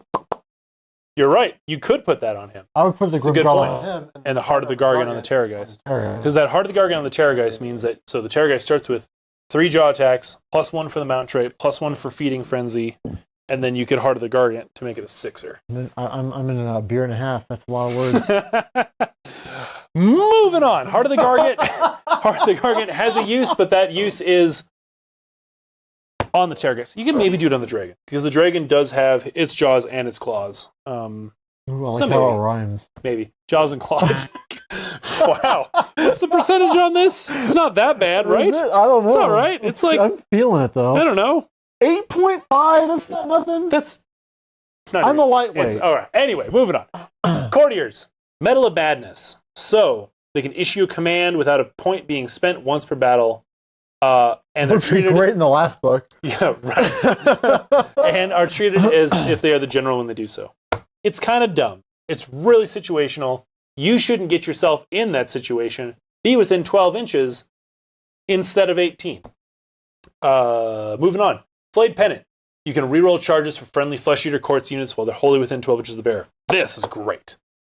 With all the deep striking nonsense. Oh, yeah. So if I can deep strike and move closer and +1 to my charge and reroll it, you are guaranteeing the most alpha army. It's so good. Okay, maybe not the most alpha army. All I'm saying is that I recently took a rerollable 9-inch charge army to the best players in the world. 9's too far. And they booty blasted me pretty bad. So remember, with Crusading Army, we're already at rerollable 8, which is better than 9. True. If we use Carrion Call, move D6 inches closer after setting up. So that's possibly a rerollable 2. I'll give you the rerollable 8, because yes. There's so much Magic Dom right now. For sure. Anyway, for sure. Better. An 8 between 9, the difference between 8 and 9 is much bigger than it sounds. And if you're running a lot of the Morbeg Knights, they already have a +1 to their charge, so it's a rerollable 7. Good. Yeah. Like, they're Flayed Pennant, there's play in it. You just got to build your list towards it. Again, same thing with this book. Like, you can use it, but you got to use it. But it needs to go on an Infernal, right? Because Infernal or a... It has to go on a Courtier, so it can go on an Infernal, which is allowed to fly high with the Gore Warden and then deep strike, so he could deep strike him with the Morbeg Knights. Yep. And again, you are talking about shutdown on magic. If you put it on like a Vargulf, then your Winds of Shaiish off your Gore Warden picks them up, teleports them, drops them down by your dudes, and now they come in when they deep strike in the movement phase and set your thing. Like, you got to play for it, you got to set it up, and there are more reliable ways versus less reliable ways, but there's tons of ways to use it, which is super cool. Teach me the way. Teach you the ways. Or Flayed Pennant, and you put it on your Crypt Horrors with your Hollowmorn, and you just get a reroll to get that +1 damage on the charge. Okay. Super cool. Charnel Vestments, make a courtier a priest. We talked about priest stuff already, which is wonderful. I think it's good. Right? And Super good. it's on somebody that can't be a priest outside of this item.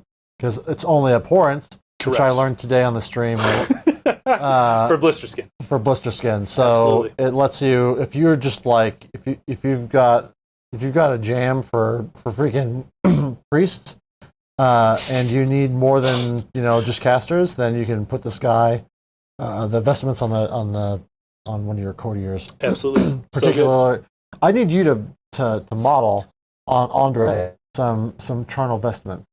He's wearing them. Can't you see them? I can't. It's right there. It's his booty? Yeah, it's booty. It's the booty. It's the Charnel Vestments right there on it. All right. Okay. We have made it through all of the not War Scroll stuff, with the exception of battle tactics and grand strats and etc.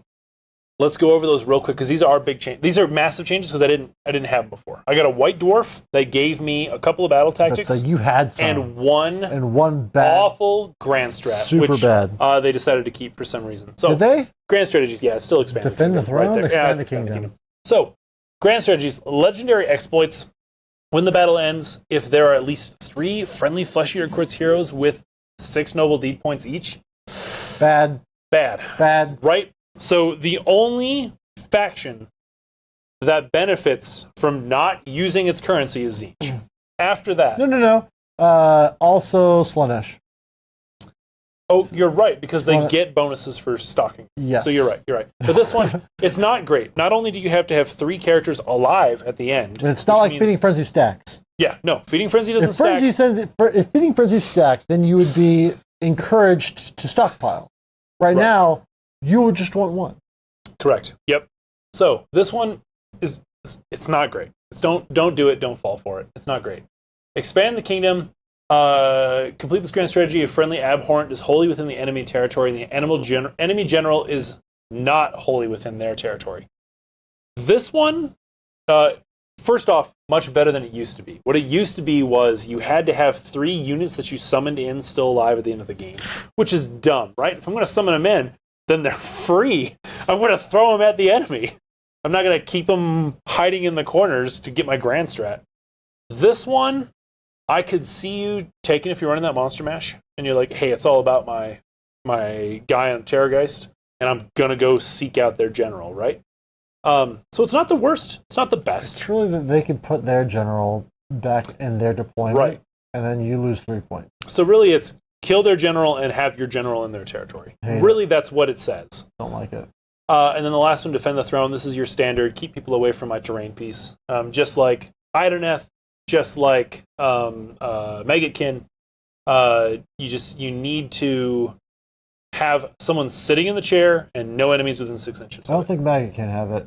Yeah, they. Oh no, that's a battle tactic for them, right? Battle tactic. There's one other faction I can't think of. Anyway, who's got but defend the Hearthstone. Yeah, that's the classic one of mine. Yeah. This one's pretty good. I think the Loon Shrine.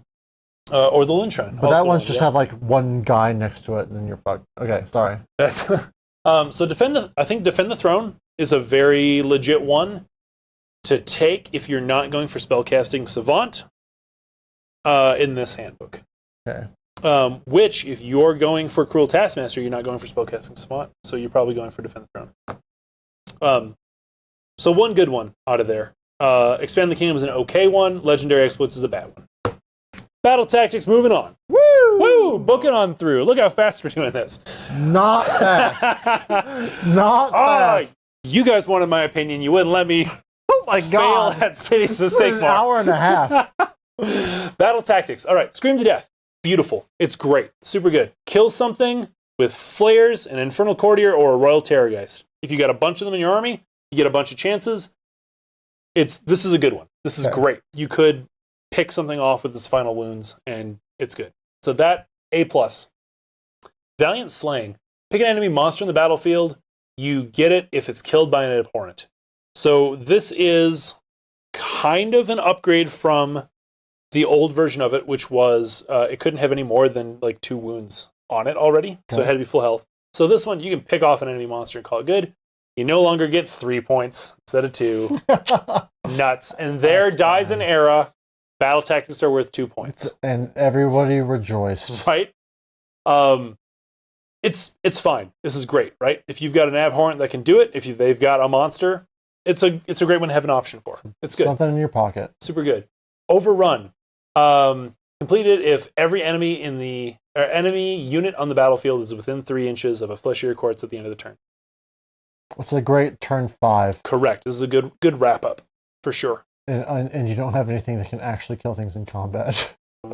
Well, no, you can kill them. Oh, it's true. Not every fleshier quartz got to be within 3 inches of an enemy. As long as there's something left. Because if you table them, you're in trouble. No, every enemy unit on the battlefield. So if there are none, then... You say that, but they recently FAQ'd a Night Haunt to stop that. Bullshit! Okay, fair enough. Rage! So, turn 4. Buff my book, Not it's 5. broken. Doesn't work anymore. But still a great one. Overrun. It's a great one to have. I think it's just fine. Super good. If your biggest problem is that you killed everybody on the table, you've got good problems. Crimea River! Yeah, it's... Yeah. A blood river? A blood river in a chalice. Yeah, I'll cheers that. That's great. Glorious Feast. If every friendly unit on the battlefield is wholly within 12 inches of a friendly Flesh Eater Quartz hero that has 6 noble deed points at the end of the turn. I actually really like this one. Okay. If you get that, like, start of game stuff, right, where you can't quite get Intimidate the Invaders or something, but you have had the chance to do the oration, sit on the chair, and try to cast a spell, this might be all right, turn 1, like, I'll go for it. I'll keep my army clustered. You come to me, I'm at least getting a battle tactic this turn. So if you're playing Big Wall, and Big Wall is playing, like, the I don't have to do anything to get, like, my victory points game, you can play that game for one more turn than some people. If you're playing against Seraphon with their spellcasting, and you're just staying outside of 18 inches and passing your spellcasting phase, go for it, right? Especially if you go Morgaunt where you know you're getting 1. So now you just got to generate 5. Yes. Lance Formation. If you complete, you got to complete a charge with with 2 or more friendly Knights units, but those charges had to be a roll of 7 or more. Hate it. Yeah. So it's a Hail Mary. Right? Now, if you've got your Flayed Pennant and everyone's re-rolling... And you've got a lot of charges happening. Then maybe, right? But it has to be with Knight units, and how many Knights units are you going to have? Not that many, because you're rewarded for bringing big units. And characters. Yes. Like, you do need to put a good chunk of your points in your army into characters. 3 minimum. Correct. So it's there. But you shouldn't rely on it. Like, no. Your plan shouldn't be... My battle tactics include Lance Formation. Finally, Ties of Chivalry. Pick an objective in the battlefield that your opponent controls. This is the same, a court united from before. You gotta have a serf, you gotta have a knight, you gotta have a courtier, go take it from them. Great. Happy Family. This is a good one. Happy Family number 5. It's wonderful. Charnel Throne, Terrain Piece. Is anything changed? Aside that's from... the same. So the Battle Shock thing has not changed? That's the same. The only thing that has changed now is... it used to be you didn't have to spend the command point to do the summon. Right. We don't spend the command points to do summon anymore. So now, if you're sitting in the chair, you get D3 noble deed points. Woo! I'm not saying that sitting in the chair feels that noble, but hey. It's... So okay, this is a slight tangent. I actually built 2 thrones today. And then cleaned them and re-wood oiled them and sat in them, and it does make you feel real noble. Like actual thrones? Yeah, the honorable ancient thrones of Kergalen. They're oak carved. Oh, that's right, because you recently became... no, that's this weekend. Oh, that's this week. I'm cleaning stuff to get ready. Recently becoming a baron. A ritual, if you will. So, sitting in a chair actually feels real noble when it's a real cool chair. All right, fair. Perfect. Fair. Oh my goodness, look at this. War Scrolls. Look, it's legally distinct from Dark Souls. Okay. Sorry. No, you're not wrong. It's really Dark Souls looking. We had talked about this before, right? And how I wanted to have kind of a diorama, Catacross looking thing. I wish you had a diorama as well. And maybe maybe I buy this because I want to paint it and it'll be fun. But maybe I make one. You want a furry potato? I do a potato. Count's as with geese sitting up there and whatever. Count Jesus the crazy potato. Count Jesus the crazy. But there's the model is super cool. It's not what I wanted, but it is super cool. We actually get our first 2 unique heroes in this. You could count the Grimwatch, but we'll talk about them later. No, we won't. Spoiler. But between the judge and him, these are our first uniques. We didn't have any. Nothing, right? Ursheron is such a cool character, whether you're from an old player from Warhammer Fantasy and you got the old Ursheron lore, or whether you've just been really following like the Undying King and all the stuff in the lore books. Ursheron's great, and to finally have him on the field, it feels good. It feels fun, right? Just to have it as an option. I don't know if I'm going to break down everything on it because that text got real small, real fast. He's got 3. He's a beat stick. Yeah, he's a bit of a beat stick. He doesn't have a lot of attacks, at least on his D3 plus 3 damage. But he's got 3 attacks, 3s and 2s, -2 D3 plus 3. So it's 3s and 2s with the possibility of being 6 damage each. So that's 18 damage on 3s and 2s, and all attack makes it 2s and 2s. There's the rat talking. The rat's like, "What if it was max damage?" Well, right. So even on average, it's 5. Let's go anti-rat then. Let's say even minimum, it's still 12 damage on 2s and 2s. That is the best news, right? The damage range for everything hitting and everything getting failed is 12 to 18. Mm-hmm. That's a really attractive failure rate. That's great. And they did that in a lot of places in this book. They got rid of a lot of D6s and made them like 2D3s or D3 plus 3s. It's been a good design choice that they've been. I agree. I highly agree. You can't see it here, but there's a missing profile on the damage table. It goes 10, 8, 6, 4, 24, 30, 24, 18, 12, as far as his epicenter of delusion. Yep. So again, just talking on the beat stick real quick here. Okay. Starting out, 10 attacks, 3s and 3s, 1 rend, 2 damage. So a possibility of 20 damage out of there because there's so many ways to get +1 to wound in this army, and just an all-out attack. Like he can do some work. Yeah, he'll slap you right in your face. But he is he's a beefy boy. Yeah, he's a chunk buddy. So he's 16 on a 4-up, and that on its own is a bloodthirster. Yeah, 16 4-up, 6-up. 5-up. Right. Sorry, you're right. He's got a 5-up. And in your hero phase, not every hero phase, he heals 2d3, which is pretty good. Just saying. Yeah. Like, don't be sad. So he's going to stick around, probably. If people focus him, it's going to be tough to keep him alive. So you're going to be trying to, like, the first thing he casts every turn is going to be Mystic Shield. Sure. Yep. Mystic Shield himself. And then the second one is probably his Transformation. Spell. Or no, it's his spell. Oh, his spell? A Glimpse of... this is what Thankful wishes he had. Oh, all right. Glimpse of Delusion. Cast ability of 7. Range 18. Pick an enemy model within range, visible to caster. Which is going to be everybody because he's huge. Pick 1 melee weapon that the enemy model is armed with and 1 other enemy unit within range of that weapon and make them hit each other. This used to be a spell for the lore of Tzeentch. It was some... was it Tzeentch? No, it was the lore of Beastmen. I thought back it was the Wrathmongers. Oh, this is back in fantasy. Way back when the Beastmen used to be able to make horses attack their riders. Like their mounts attack hilarious. Up. Super good. Can you imagine the amount of damage that you're going to just do to people's screens with this, right? Like you got a little bubble screen around something relatively important. How about having so it'll be interesting to see if you're allowed to pick special attacks or not. Okay, let's see. Immediately it's one melee weapon, so as long as it's a line. Right, but what I'm asking is like, if I got 2 Mega Gargants standing next to each other, and one of them's got that big stupid hammer, do I get to say, hit him with the big, roll a 4-up? I want to see you hit him with the big stupid hammer. Or does the controlling player get to be like, no, you just use the normal profile? I mean, if I were writing this rule, I would say yes, but we'll see what GW says. Yeah, we will see, right? Because it doesn't say that I can't make choices, right? Because if it's a star, you go down and you read the star, and then you get to do what it says. Right. But we'll see what they say. I could see them ruling that you just do what's on the profile. Yep. I think the biggest rule that we got to talk about, and that has been talked about a lot already, I'm sure, is Epicenter of Delusion. Yes. This is, in my opinion, why you take him. He's got a lot of damage. He's got big Dark Souls energy, but what makes him so good is Epicenter of Delusion.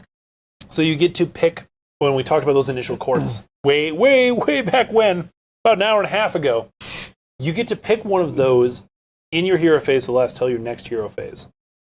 At a range equal to the Epicenter, which starts out as 30.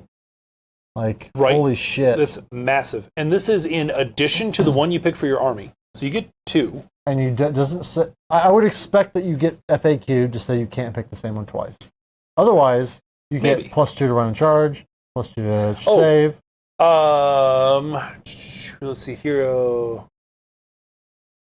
In addition to the decision you picked for this. Okay, I see what you're saying. Yeah, right now it doesn't stop you from doing that. If you're watching this and you're like, oh man, I'm going to take, run and charge twice, just don't. And it's going to get FAQ'd. Yeah. Don't get used to that. I don't think that would stand. I think that they'll say that, yeah, you can pick the same one, but it still only applies the effect once. What is interesting about it is that you don't have to keep changing. Yes. So you could just say, hey, we're just going to have +1 to our defense and the +1 run and charge all game, as long as Ursharon's alive and etc. Which is great, right? And especially gives you some options for some of those secondary ones that maybe weren't as shiny as Crusading Army. Like 4 Noble Deed to get extra attacks? Absolutely. Or that's especially strong on him, because his +1 attacks is a 24-inch aura, right? Right. Yep. Absolutely. Or if he's not your general, giving him the old +1 to wound, or +1 to hit, +1 to hit. Yeah, just being like, all right, so now you are just 2s to hit on that profile. 2s, the big Gross. Profile. Absolutely ridiculous. Also on there, all of his rules are great. He casts 2 spells, unbinds 2. But you can put on that Shroud Cage fragment. So this is what I like, because I like messing with bravery, right? Oh yeah. So start of the combat phase, extract 1 bravery from every enemy unit within 3 inches of it. This stacks to the end of the battle. So that's the start of the combat phase. So that's a total of -10 by the end of the game if he's in combat turn 1. Oh, nothing is going to live that long against him. I don't know. We'll see. If both him and another thing sit there and go 10 rounds toe to toe, I don't know. Something happened. One of you's doing something really wrong. 10 rounds? Yeah, no, 10 rounds. That was a boo-boo. Yeah, sorry, 10 turns, but yeah. But you drop their bravery and it stacks on there, right? He is a monster, so he can also drop their bravery by 2. So you're now -3 bravery being around him. Get another guy backing him up with the Grim Garland, you're now -5. I don't care if you're bravery 10, you just became bravery 5 now. If you're an orc, you're on bravery 1 or less if you don't have your banner. It's rough. I want to know if they are going to allow negative characteristics, because bravery characteristic, I see it bottoming out at 0 as an FAQ. But it doesn't, because that's how Battle Shock works. Well, yeah, Battle Shock, you can go lower, but as far as characteristics, because this is the characteristic modifier. But Battle Shock works that way because your bravery can go negative. The roll modifier can make you negative, because it's a roll modifier that... is it a roll modifier, or is it a stat modifier? It's a roll modifier. Roll modifier. Okay, so then maybe. The bravery, losing a lot of models pushes you below 0 effectively on your roll. But I'm talking about, everything that affects bravery in the game affects your characteristic. And I could see them making it so that as a bone to your ogre players and your orc players, at least you can't go below 0. Now, does that really matter? Once you're at 0, does it matter what your bravery is? No, I don't think it does. I think all it does is it makes it so that, it just doesn't rub salt in the wound. But that's just my take. It's fair. Second part of it is start of combat, things within 1 inch. You roll 2d6 for each of them, and if they fail their bravery, they have strikes less. It's the biggest part, in my opinion. Well, you're not wrong. It is the biggest part, but it's made worse by the first part. Yes. Like it just keeps yeah. dropping it down. Like he's gonna be. You have to shoot him, right? And you have to shoot him. 460 points. Yeah, 460. Yeah. Oh, Yep. right. Oh, so good, so good. I think it's worth it. I think you definitely have to have a game plan to use him, but he's going to be worth his points once you figure out how to do it. Absolutely. And again, Hollowmorn, so he can't be a priest. He doesn't get to do the little free 1 point, and you don't get to strikes first with him. Correct. Oh, but you don't need to because everything else is striking last. So who cares? All right, Abhorrent Ghoul King on Royal Terrorgeist. My bread and butter. Love this thing so much. Up to 16 wounds. Yeah, that's a super welcome change. It just feels good. Death Streak stayed the same. No, it got better. But what? Do not use the attack sequence for an attack with this Death Streak. Instead, roll a die and add the Death Streak value. That's so much better than the 2d6 or the d6 you used to roll.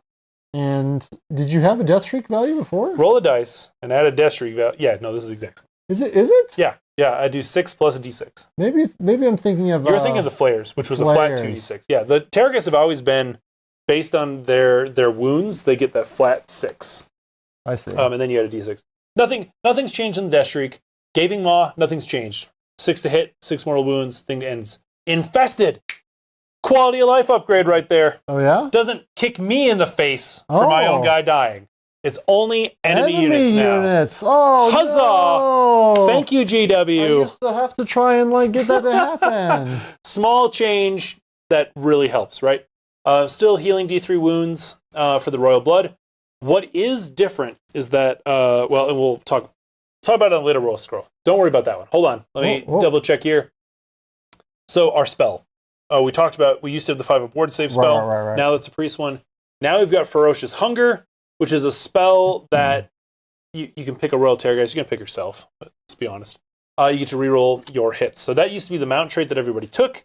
Now everyone's going to take the mount trait. That gives you 1 extra attack on your jaws, so you can try to get up to a 6, and you try to cast the spell to get those rerolls. Right. It means that he's going to have less reliable super damage than he used to. All around, Fett got dropped on how much damage we do. It's just our recursion stuff, our movement stuff, and all that stuff became more reliable, so you can plan on it instead of it just being, well, there's always feeding frenzy. Let's just try to eat them. Right. Was always the problem, is that feeding frenzy was too good. Absolutely. But other than that, looking similar, but that 16 wounds does really help. That's wonderful. That's super, super, super great. Yes. I don't think we went over mount traits, but I don't think we really need to go over them. No. You're going to get this one for that one. 450 points is a bit pricey for this guy. It is. So that hasn't changed. That's the exact same. We don't summon anymore. But what I think they are thinking is that this is your epicenter for noble deeds, right? What doesn't necessarily work is you allocate all wounds first, and then your opponent assigns them. Right, so they can assign the wounds to the mount, not the guy on top. So you have to hit something big enough to survive the mount. And I know that GW knows about this because they I can't remember who it was, but they required that the wounds. Oh, it was Korgus Cool maybe. Okay. Where the auto kill, those wounds have to be assigned last. Okay, fair enough. So they specifically require that. So maybe they'll change it. Will you jump up real quick to the attack profile on the rider? Because that's another quality of life change that they made on all these guys. So my Gory Talons and Fangs, that's my rider. 4 attacks, 3s and 3s, 1 rend, 2 damage. Beautiful. He used to be 1 damage. Yeah, right? He used to be 5 attacks, so they did drop his attacks down a little bit, but totally fine. Now he's just a Stormcast hero rather than a Gits hero. But so much better. So much better. And they've done that pretty universally, which is really good to see. So, sweet. That's that one. Royal Terrorgeist, my unmounted one. Nothing has changed except for the explosion. Or my Royal Menagerie. So you used to get to heal D3 wounds on these guys from being next to an Abhorrent in the start of the hero phase. I don't have that anymore, but I do now have the Monsters action. What that does is it allows these guys to be a lot more independent. It used to be you really needed a babysitter because Feeding Frenzy had to come from a character. Healing came from a character. Now, sure, I can't all-out attack, but who cares? I'm going to run out there and go do what I want. throw them away, bring them back with my Master of the Menagerie. Yep. So some really fun gameplay changes, even though stats. Sadly, he's didn't still really 14 change. wounds. He's still 14 wounds, sure, but at 315 points, and with, if I want, the ability to bring him back, then you can really look at him as being 28 wounds. Gotcha. Right? So I'll take it. I'm okay with it. Abhorrent Gulhing on Royal Zombie Dragon, same thing, 16 wounds, same thing. His fight profile got a little bit better. Let me double check the... so yeah, Draconic Terror, no inspiring presence command while you're within 3 inches of him. Nice. That you can stack with that Grim Garland, you can stack with Ursharon, you can... Super cool things that can happen there, right? Royal Blood's just the same, Mount's just the same. Monstrous Hunger. Monstrous Hunger. So this one is... again, when we were talking about how they took that spell lore, pared it down, and then spread it how it should be. His old spell used to be reroll failed wounds. They've been getting rid of all of our reroll dice roll things, right? Speed up the game. Mm-hmm. Not the wrong decision. It does, again, nerf our damage again. But this is our run and charge spell that is now put onto him. But now it's only for monsters. So if you're taking Monster Mash, you're running a bunch of dragons, bunch of Terrorgeists, you want at least one of these guys for sure, because he gives you run and charge. Alexander Madsen asking, we liking the new stuff? Yes. Did we lose some things? Yes, but... I would say strong, yes. Strong, yes. Yeah. More play has been given into the book, and that's really all you can ever ask for. Better right? designed, but it feels like Flesh Eater Courts, whatever that means. Absolutely, right? It still has a unique identity. You've still got a lot of ways to play it, and you're not relying on this is the only build that works this whole season. Yeah, which I think is great. So yeah, Dragon, super cool. There's a couple of mount traits that you can take. The mount trait you're probably going to want to take. Actually, would you? I know it's a pain. Would you scroll back up to the mount traits for the Dragon? The Terrorgeist one, you're taking the extra bite. Who cares? All right, let's take a look here. I got to scroll because I forgot to be smart and put the scroll bar in here. This is a zoom in on like the mount traits. monitor. Up, back down. Beautiful. There it is. Love it. So you can do Death from the Skies, which gives you deep strike onto that guy. Crusading Army, 8-inch charge, all that kind of stuff. But your Venerated Zombie Dragon, add 1 to hit rolls for Flesh Eater Court monsters wholly within 12 inches. For me, it's that or it's the Baneful Breath. Yeah, Baneful Breath. I mean, the problem with Death from the Skies is it has to be in the first battle round, doesn't it? Yeah, your first movement phase. Boo. Sure. But Boo. if you're playing that Alpha Strike army, so you're dropping him down, you're dropping big units of Morbeg Knights, you're doing Carrion Call off of your Arc Regent. There's so many ways to build like a fun, cool, this is what my army does list with this book. I don't think it's bad. If you get Carrion Call off and you move this 6 inches and now you've got a 3-inch charge, cool. Fair. Do a turn 1. Do whatever you want. Anyway, jumping back down, let's talk about that Pestilent Breath. Do we want to talk about the Royal Terrorgeist? Before we... Horribly Resilient, you heal 2d3 instead of 3. It's not bad, but you've got a mount thing to heal yourself. Yeah. A monstrous action, so it's fine. Retreat and Charge might have to play. It might. And on a hero. There's 3 units in the army that can have it now. Your Vargolf can have it, your Morbeg Knights can have it, and then you can take Morbeg Swiftness on a Terrorgeist to have it as well. Could be cool. Right. But I think I would rather just go with more damage and not have to retreat because it's dead. Very Shannon. Right. The Pestilent Breath, the issue with that Pestilent Breath every freaking time, attacks D6. D6. It's one of them, right? So you can make it rend 2. Right? It's not great. Not great. All right, jumping on. The Zombie Dragon, same thing, except it doesn't heal. It doesn't have the spell. All right, cool. All right. But the Loathsome Descent is built in. So your unmounted Zombie Dragons, Deep Strike, just because they can. Yeah, but then why does the hero need it more than the Zombie Dragon? Because the hero... Because they don't get they can't come down, they have no noble deeds. So something Correct. noble they about didn't being cast in the any skies. spells. You're right. No, you're right. You're right. All right. Before you get started here, yes. You'll note that this is on a separate screen. Don't let that mouse move off. Okay. You promised me that this was not going to be reading the book, and I didn't use the restroom. So I need to go. Fine. I'm going to leave you alone here for just a second. I can do whatever I want. So good. Fantastic. So, should I keep going? All right, sweet. Judge Dredd, Grand Justice Gormane. Oh, first off, look at this model right now with your eyeballs. A word invented by Shakespeare. Look at this model. How freaking cool is that? This is our second unique hero. He's super cool. 4 up save, 6 wounds, bravery 10, whatever. None of that matters. He heals D3 wounds, so he's got that good old-fashioned abhorrent jump in. He's unique, so he can't take any of the command traits, can't take any of the artifacts. But he gets to make a judgment. In my hero phase, in your hero phase too, if you're a fellow Flesh Eater Quartz player. But in my hero phase, you get to pick one of those following judgments to pronounce. The same unit can't be affected by more than one judgment at the same time. I don't know how that would happen. Since they're all to the end of the turn. No, Regicide is not. That's why. You could do Regicide, and I guess you could say Regicide. Or no, you could pick a Regicide, you could pick something else. That's why. That's why that's in there. That makes sense. So a petty transgression, minor crime.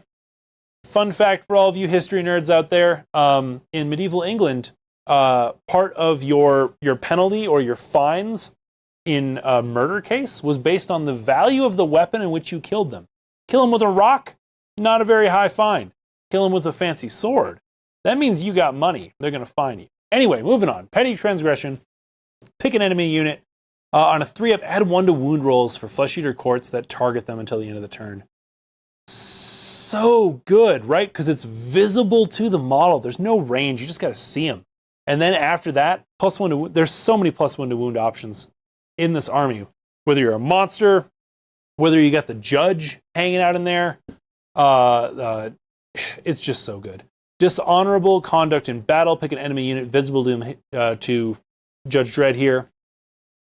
And more than 3 inches from all enemy units. On a 3-up, you get to charge even if you ran earlier, as long as you end your charge within half an inch of that unit. Again, so good. It's the fact that there's no range, right?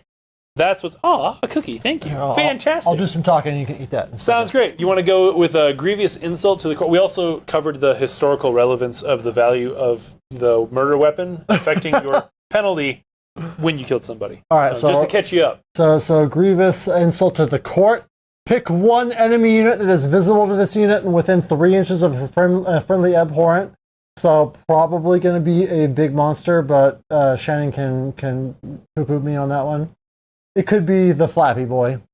Roll a die, and on a 3-up, add 1 to hit rolls for attacks made by friendly Flesh Eater Quartz units that target that enemy unit until the end of the turn. That's really important in my opinion, because it usually it's going to be like Archeon or something really important to you, like you were just saying, and then you do not have to spend all out attack for command points. Derek, very poignantly pointed out, like, hey, do we want to compete with heroic leadership for command points as far as your heroic actions? And if you bring Grand Justice Gormane, I think on a 3-up, no. Like you've got a lot of ways to mitigate needing to use those sorts of command points. Absolutely. Then you've got the Regicide. Pick 1 enemy unit that is visible and slain a friendly. I'm not reading it. Nope. You stay focused. I'll laugh at all right. Roll a dice on a 3-up until the end of the turn. Add 1 to the damage characteristic of weapons used by. Like +1 to damage is busted. Okay. Yeah, but also, that's not telling. Wait. What? Wait, on a 3+ till the end of the turn. Oh, it is. Why is their wording change? Why do they change their grammar? I don't know, because they're rude. So then, yeah, there is no reason for them to say you can only be affected by 1 judgment at a time. Because it's a unique character.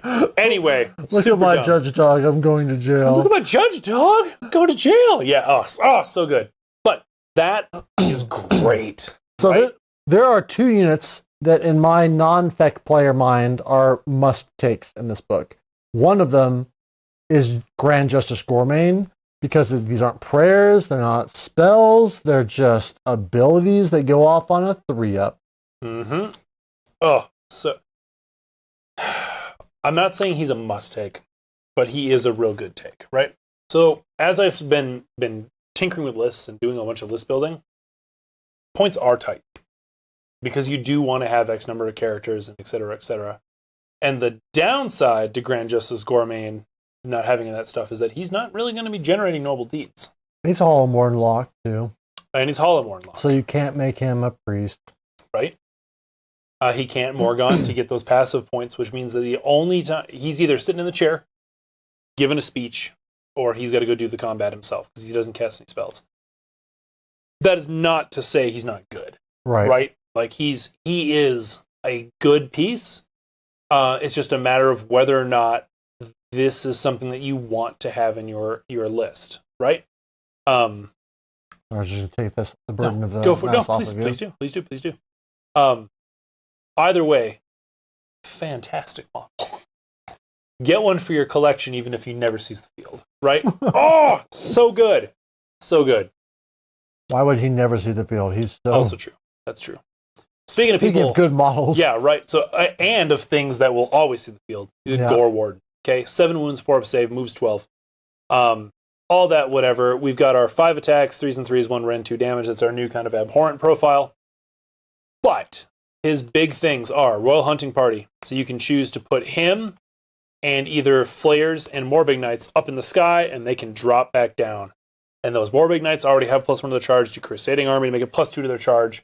Like, you don't have to do anything extra with it. It's just part of his rule. Right. That's awesome. His other thing, Winds of Shyish. So this is Blister Skin's very good teleport command ability that they used to have. Again, they wrapped it up in the book in a different way. Grab him and another model within 9 inches, and you teleport away and deep strike, staying 9 inches out. Mm-hmm. So good. So good. Not to mention he's an abhorrent. Mm-hmm. And he's 7 wounds on a 4-up save with a 12-inch move. Like, yep, and healing that D3, like all abhorrents. So good. Very strong. So good. God, I think that there's something with... well, that was a dumb thing. Someone had read that and they were like, Winds of Sheesh, which I guess is something that the youth do. I don't understand. If you know what sheesh is, please say so in the comments. If not, we'll all be old together. Yep. Moving on. Abhorrent Art Regent. This guy's where it's at. It's where he was at, back before. Got to have an Arc Regent in your army at some point. Cast 2, and then Unbind 2, which is super great. Healing D3, 7 wounds, 4-up save. He's got the better damage profile. Before he used to be 7 attacks, but 1 damage. So this is better. Countless Servants. He can return up to 3 slain models to serfs, so either those Crypt Guard or ghouls. Mm-hmm. He doesn't have to spend any points. They just show up, right? Or 1 knight. And they got to be within 18, not wholly 18. Right. So good, right? Within is very strong. But then, Carrion Call. So this is where, if you're wanting to be the alpha-eist of armies, it comes in. Casting value is 6. Any Flesh Eater Court's unit that is set up at the end of the movement phase this turn can immediately move D6. You know what else it doesn't say? Well, I mean, if you're set up, you can't be set up. Oh, no. Oh, man. Let me pack this up. Yeah. Let's do it! So, I don't think I've got this wrong. You can bring back somebody at the end of the movement phase. Yeah. We'll say the Knights, because they've got those big bases. Sure. You then rally them, not rally, what's the thing? Muster. You muster them back. Now they are within 6 of your bad guys, of your enemies. You have to move them before you muster. Oh, do you? It's immediately. Let's see. Any that are set up immediately move D6. So you drop them, and then they move D6. All right, so you drop them. Then you muster. You move D6. Sure. And muster, does muster... No, you can't set up in combat unless you're already in combat. Correct. But it's essentially you're saying if you don't get your 6, so if you get a 4+, you'll have a 3-inch charge.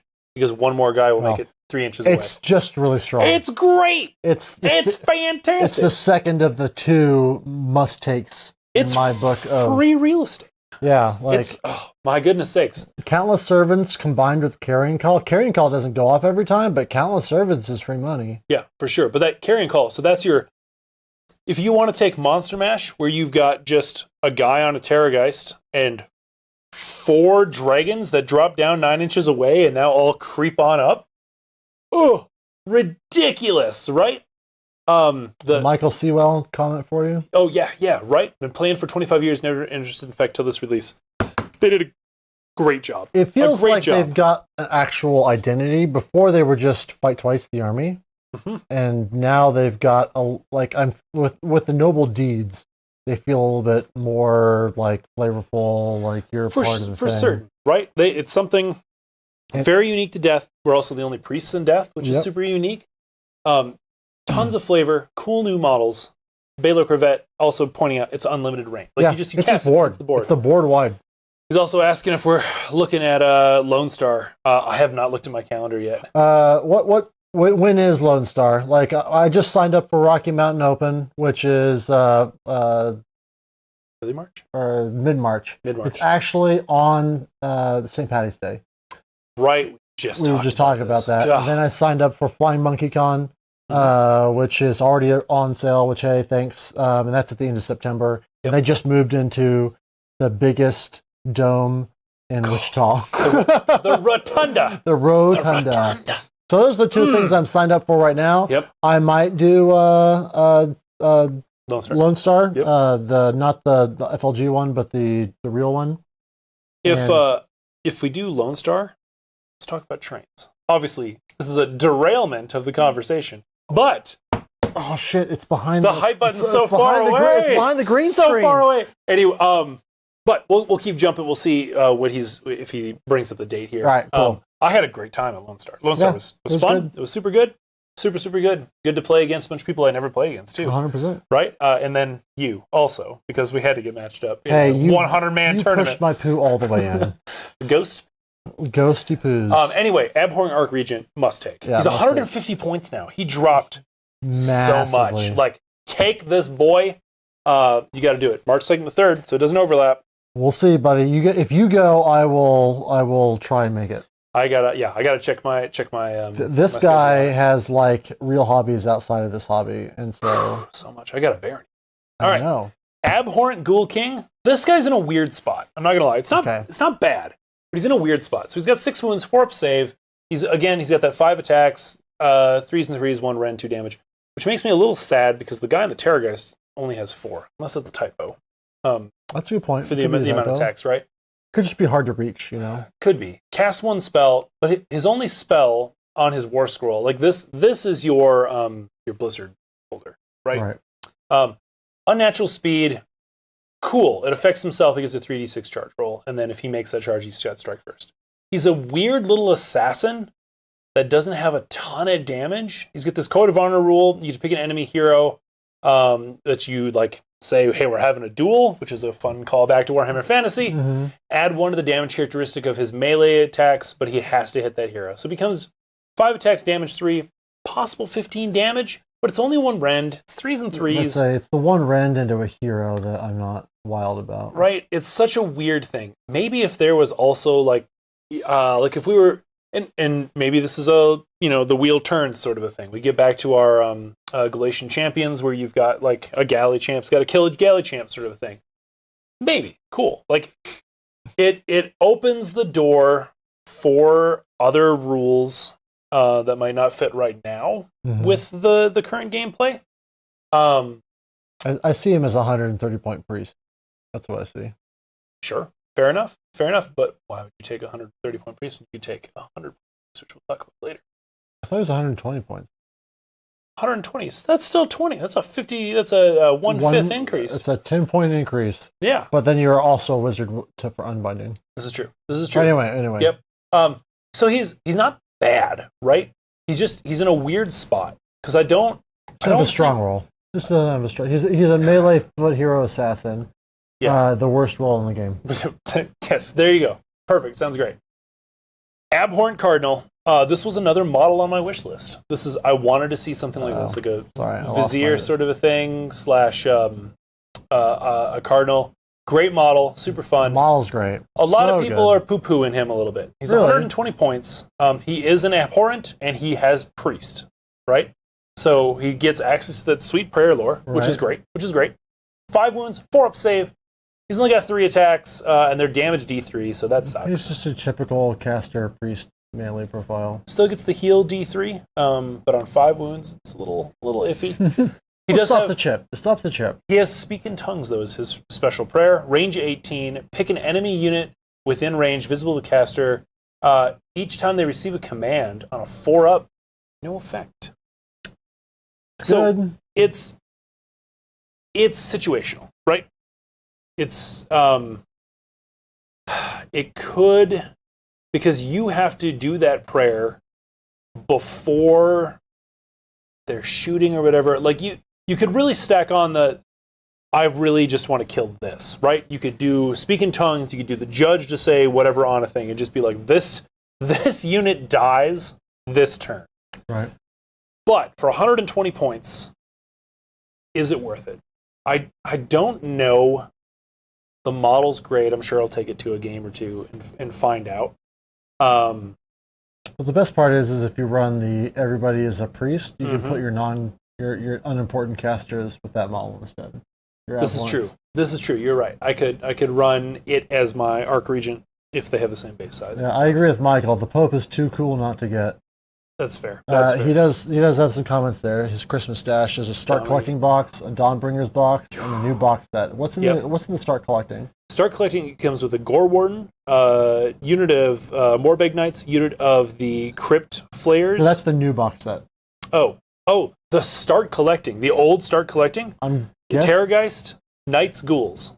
So either a Terrorgeist or a Dragon. That's going away, buddy. Yep. If you can find that, that's the best value in Warhammer. 100%. It's been the best value in Warhammer for like 5 years. A long time. It's like $75, and the Terrorgeist alone is like $75. I'd be shocked if it's still getting sold. Go get a bunch of those. Go get 2. Yeah, easily 2. He's talking about spending a lot of money. Get 1 for sure. Yep. It's a definitely good deal. I also agree to get the Arc Regent.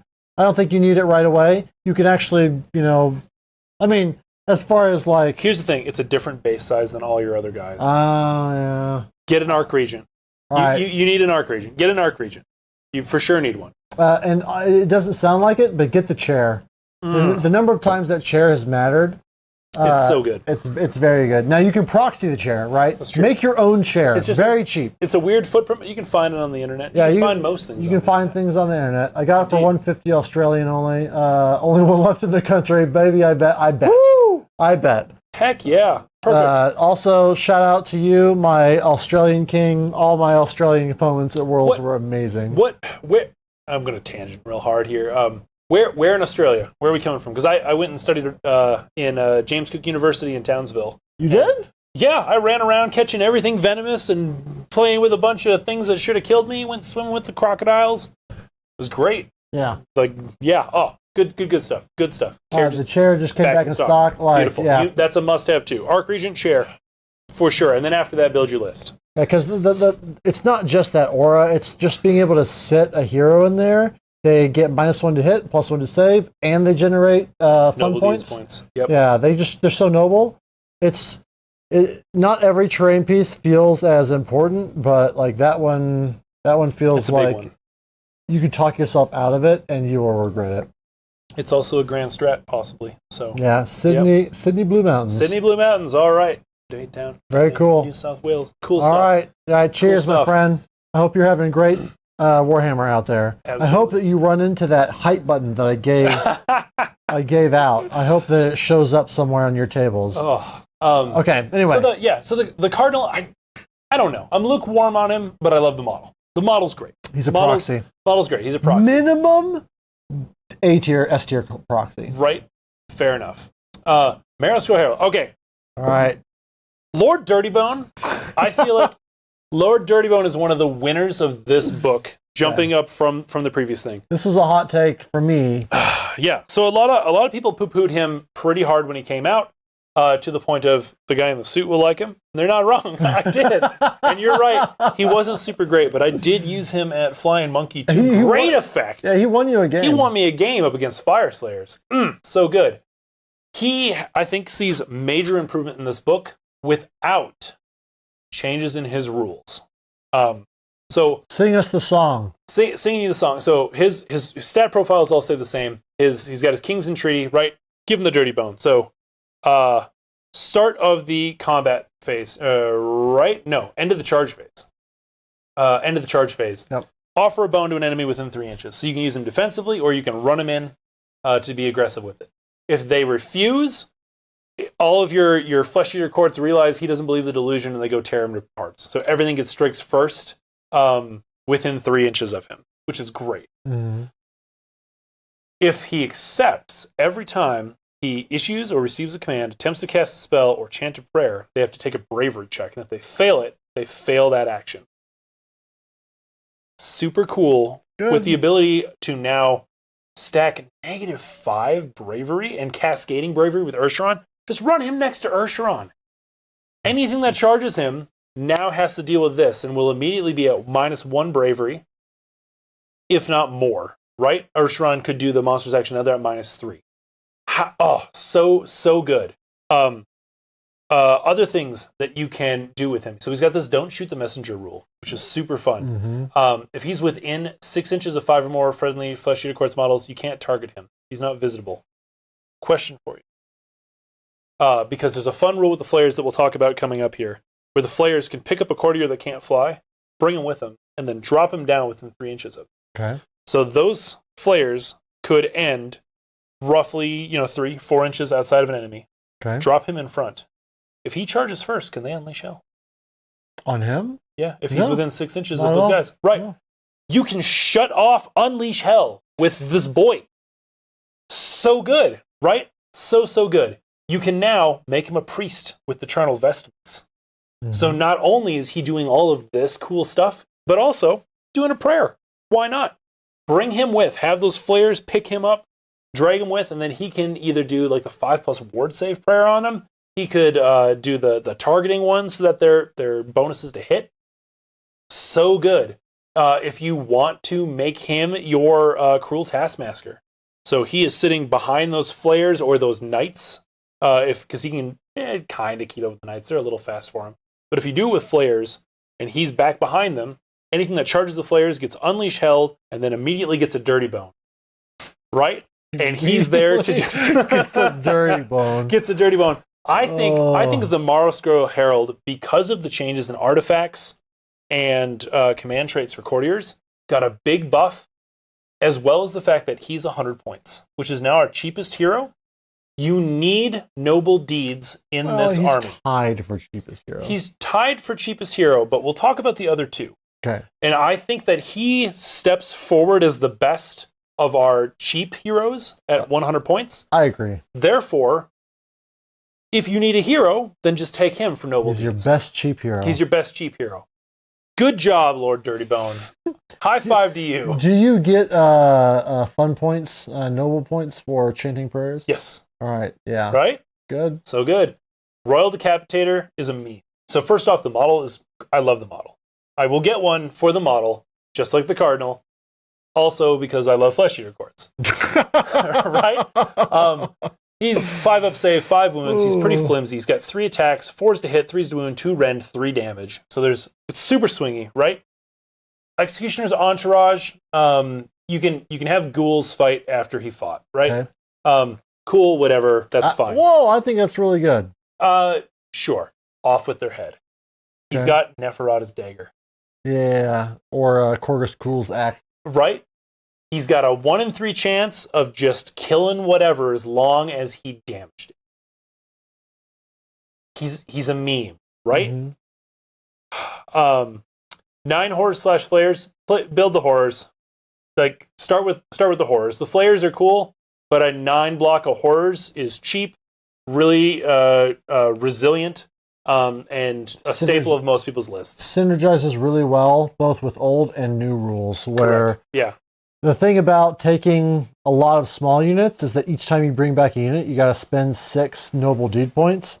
So it rewards you for kind of like stacking up a couple really like big double reinforced effective units over taking a bunch of MSU garbage. Like it's my personal play style, because like for each unit you bring back, you're having to really like stretch to get all those noble deeds. If you've just got 1, 2 9-man knight units, boom, baby, they come right back. All you need is 12, and then the rest of those points can be spent on the mustering for sure. And they have range 2, so they work better as a big unit instead of flares, which are range 1. And this is coming from someone who loves flares. Like I will probably run a big 9 block of flares, but if I'm talking to someone just starting up, build them as horrors, and then you can expand into flares later, but build a 9 block of horrors, because it's going to be just the anvil of your army. And if you're not at a tournament, build them as horrors, but then run them as flares as you want to. Like, there's nothing saying you can't do one arm not with a wing and one arm with a wing and just do them as counts as. I've done that with a few of my models. Take that, GW. Yeah. So this off with their head. Yeah, which is good. Right? Could be right. Could be kind of a cool thing. And the same thing, he can get all the stuff that Dirty Bone can as far as command traits and etc. He's still a courtier. Dirty Bone's better. But Dirty Bone's better. He's funnier. This guy, like the first time that you just click out somebody, you're going to be like, well, I'm glad I took that Royal Decapitator. So he's a funny meme, is what you got. And for a courtier, I mean, you can give him Feeding Frenzy to give one more. I'm trying to think if there's like any more damage output you can do to try to increase your odds on that, but I mean, you're just Feeding Frenzy him. Not really. That's it. Yeah. You're just going to give him 4 attacks. And then Will, who's been on the stream, sorry, the correct answer is 60 ghouls. I don't feel like 60 ghouls are what they used to be. They're still good. We'll talk about it. Oh! We'll talk about it. All right, Will. Here's the thing, is that you can't build 60 ghouls out of 9 horrors, but you should also get 60 ghouls. I have 180 ghouls, and sometimes I wish I had more. Did you know you have more ghouls than I have rats? You little rats? That gives me a warm feeling, right? Right there. Like right here. To be fair, I guess I gave you like 40 of them. That's true. Yeah. Well, and every start collecting box comes with essentially free ghouls, right? If you look at it as, I'm buying a Terrorgeist and I get free ghouls. Go for That's it. exactly what that fucking box I started is. putting ghouls on like the bases of my Terrorgeist and stuff. I'm like, I've got so many ghouls. Cryptgas Courtier. Andre Le Petit, I think, is the big loser. I was going to say he was a winner. So let me hear why you think it's a winner, and I will tell you why you're wrong. Oh my God, this is so rude. This is my house. Do it. All right, so jokes aside, your ability to charge him in, pop some dudes, get up to 6, and then auto chain into another unit, and then fight with Feeding Frenzy. Mm-hmm.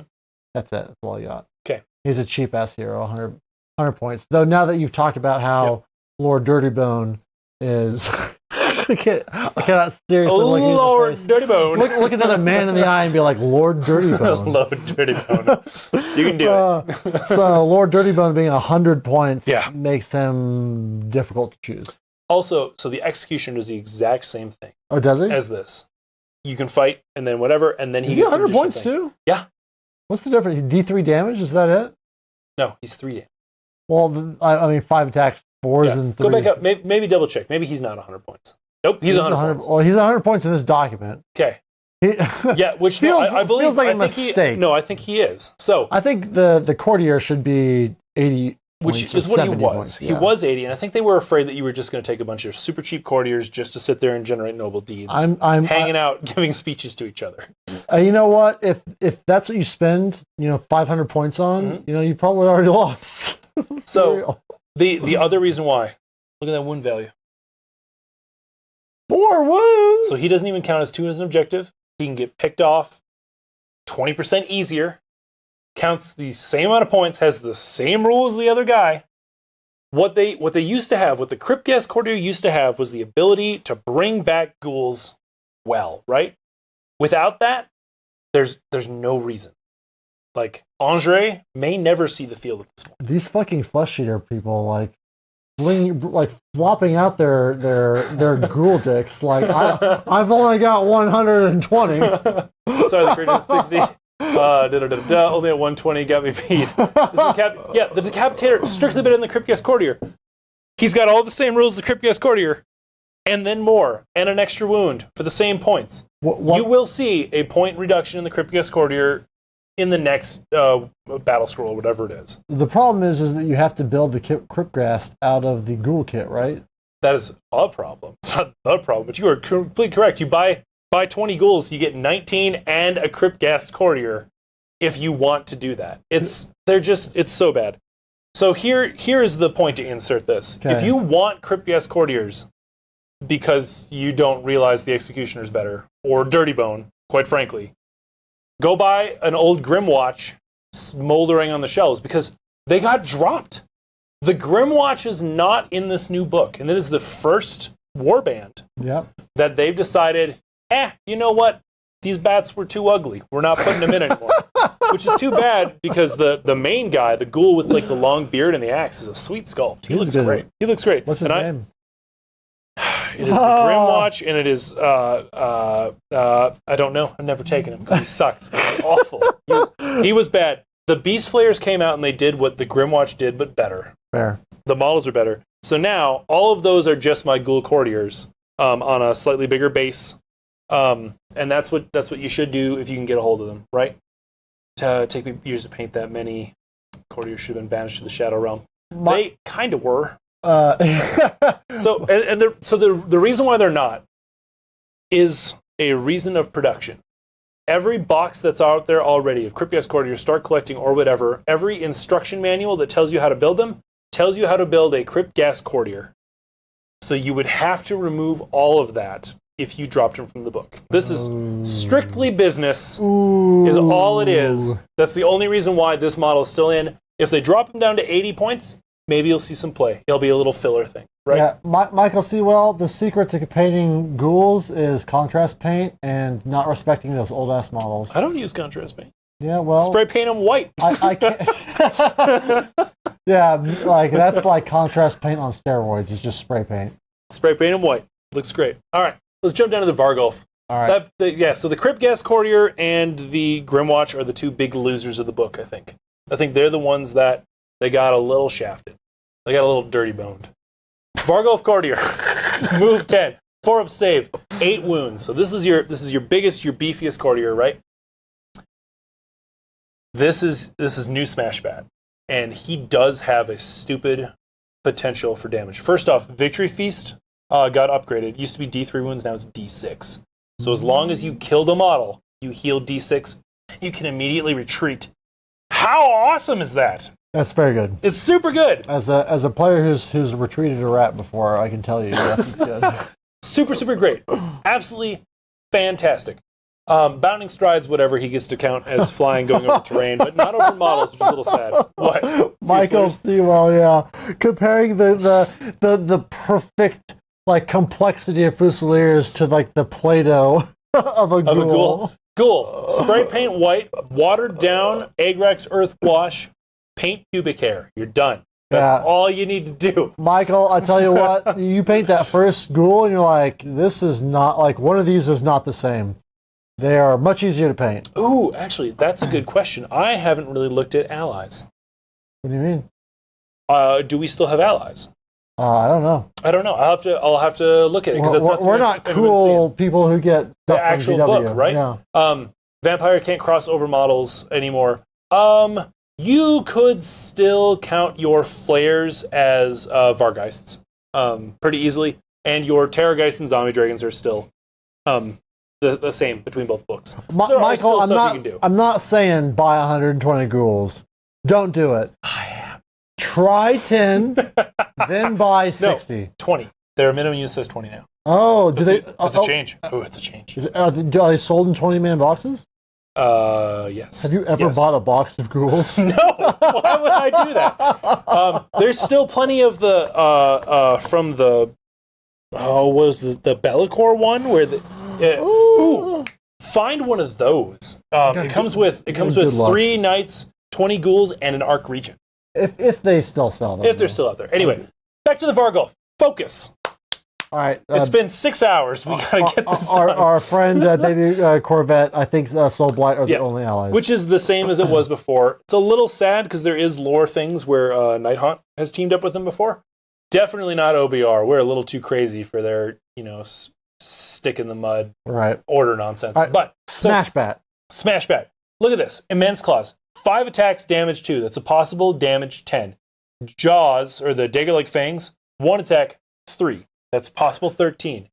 Put a Feeding Frenzy on this. You get to add 1 attack onto each of those. So that adds another possible 5 damage there, bringing you up to 18. But then you've got King's Champion. At the start of the combat phase, you can say that he will use the ability of King's Champion, add 2 to the attacks of all of his melee weapons, but he has to target something with a wounds characteristic of 1 or 2. This is now bringing us up to 8 attacks at damage 2 for 16 possible damage, and 4 attacks at damage 3 for another 12. 28 damage for a single 165-point model. That is what we call in the business rat You're math. just reading the comments and giggling over there. I am reading Dirty Bone and laughing. For sure. For sure. But, the perfect math world is very good. Mm-hmm. And even in the non-perfect math world, he does a lot of damage for 165 points. Oh, yeah. Was he a 4-up save before, or was he a 5-up? He was a 5-up, so the 4-up is an increase. So, that's a big durability change, Yep. in addition to being 8 wounds, 10-inch move. I didn't like the sculpt to begin with, but when you showed me the old sculpt, I see that it really is just an evolution of what came before, and now I'm a bigger fan of it. Because before I was thinking it was more less elongated, but really they just leaned a little bit into what was already a little bit wonky looking. It's grown on me. I think of it as Harry Potter werewolves. It's the same physiology concept as the werewolves in Harry Potter. Maybe a little bit of Dark Souls in there. Maybe a bit. But so you got that possible 28 damage. Maybe you make him your general or something. He runs in, he does his damage, he heals D6, he immediately retreats 10 inches, which is not to say nothing. Right. Over to go grab an objective, go get back behind his knights where he's going to use what should be almost a guaranteed 6 noble deeds points. Okay. Get a Vargolf. I'm sad that all my old Vargolfs look a little wrong now and everything needs to be rebased because they changed the base on it. The base is a big change. For sure. But Vargolfs, I'm not saying they're a must include, but you certainly can. You won't probably regret your 165 points throwing a Vargolf in there. No. They're cool. They're great. I like them. Oh, reminds him of Gollum. Don't disagree, for sure. What do you think about 260 blocks of Morgaunt ghouls? Are we going to get there? Oh, we're going to get there. Right, When we get to the Ghoul War Scroll... DL, we're going to get there, buddy. We're going to get there, for sure. All right, the Crypt Honker and Courtier. Right. So, Crypt Infernal Courtier, I think only take this guy if you're taking flares. Yeah. There's no reason to take him otherwise. He's a 4-up save, 12-inch move, 6 wounds, which is all great. His big thing is this mind-shattering cacophony. If he damages a unit within... when he's within 9 inches of flares now double their shooting damage. Big point here. It doesn't have to be the unit he shot. No, it doesn't. No, he can just hit a screen, just do his little barf breath, his fetid breath, whatever it is. Pop a dude, right? He just has to kill a model. And he's got 4 attacks, 4s and 3s, 2 Ren, D3 damage. Hit a screen, hit a little rank and file, doesn't matter. Now have all your flares with their 4 attacks at 2 Rend, now damage 2. Just scream the hell out of something good, right? If you're taking flares, take one of him. If you're not taking flares, don't. The unfortunate thing is if you're taking flares, that means that you have now taken one of your 3 models in that box and turned it into a courtier, meaning that you now have a split box because you will now have 2 flares, which is sad. C'est la vie. Shout out to Will, who's the meme player of my heart. Can't wait to use King's Champion as tech to not attack a 3+ wound model my opponent is trying to suicide. Yes. It doesn't even work against Callous Overlords and Soul Blight because it has to be a 3+ unit. Oh, all right. What? No, King's Champion is under 3. Under 3. Wait, remind me. Yeah. It's gotta be 1 or 2. You say this is add 2 to the attack here? Yeah. He's got to be picking on peasants. Exactly, and they only send peasants. Is my joke. Oh, sure. Fair enough. Yep. It's actually super historical. Most Mounted Knights actually just ran down peasants because it's easy. There's a lot more of those than the other guys. Yep. All right, Crypt Hunters, 140 points. This one, you might see this being the general in armies that have got like Cruel Taskmaster and all that. He's got Noble Blood, so he's healing D3, kind of pretending to be an Abhorrent. Kind of cool, right? Knightly Retinue, essentially, if he attacks, you can then pick a unit of Crypt Horrors, wholly within 9, that can fight immediately. He's fine, right? If you have to pick a courtier in order to get that Cruel Taskmaster, him or your Vargulf for your two options. And you don't have enough points for a Vargulf. You build this guy. Go with this. But otherwise, probably the Vargulf, if we're being honest. Yeah, Vargulf first. For sure. Crypt Flayers. These guys are near and dear to my heart because I love the models. I love having them in my army. We already talked about them quite a bit with the Infernal. They're as well as with Lord Dirtybone. So that escort courtiers is the thing that I was talking about. They can't pick up a Vargulf. They can pick up the other courtiers and bring them with them and then drop them wherever they land, which can be helpful if you need a little bit of stretch to go grab an objective or to deny Unleash Hell, like we talked about with Lord Dirtybone. Otherwise, their Death Scream, you get to add 1 to the wound rolls if they have a bravery characteristic of 6 or less. This is an upgrade from the last book, which is super cool. And you've got a lot of ways to drop bravery, right? Right. So you can now make it hitting on 4s, wounding on 2s instead of wounding on 3s. An all-out attack easily makes it so that you are hitting on 3s. And if you take the hero, you're damaged 2. If you take the hero, you're damaged 2, which is super good. Or if you're running the Grand Illusion, where you're +1 to wound on monsters, and you're hitting monsters, which are often also low bravery, you might be wounding on 2s. Like it, there's a lot of fun combos you can do with this, and a lot of cool stuff. Where again, it comes down to how do you want to play your army? Do you want to do a horde of flayers flying around? Don't forget, you take a priest and then you use the heroic action on a 3-up to move D6 to move them within range to on a 4-up cast curse. It has no flaw points. Priest to make a move D6? Yeah, any priest. It's a heroic action. Remember the one you don't like? Oh, yeah. The character. Yeah. Yeah. So on a 3-up, you can move D6. So then on a 4-up, you can get within 9. Well, you get within 9, and then on a 4-up, you can cause mortal wounds that then the crypt players take advantage of to do like 3 mortal wounds. Yep. You jump through all those hoops. That's big. That's big money. Another thing to remember here with his escort courtiers is that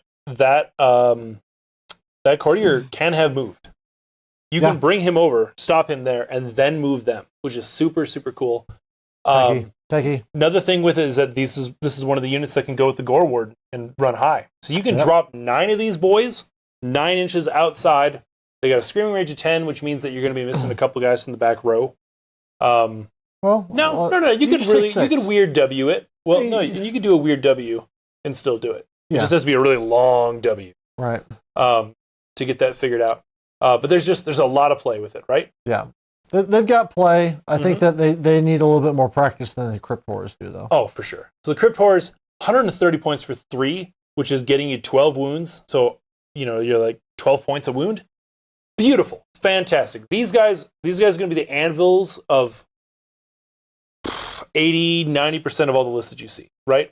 You'll see some Crypt Horrors, or you'll see a Monster Mash, or you'll see a bunch of stuff. Look at Will calling out big brain moves. It does not. Why?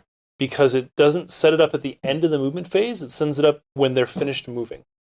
I think. Will you go back up? All right. So we're looking at after they've finished moving, set them up, which means that it's still in the movement phase before end of movement phase. Whereas Carrion Call is for things set up in the end of the movement phase, I think.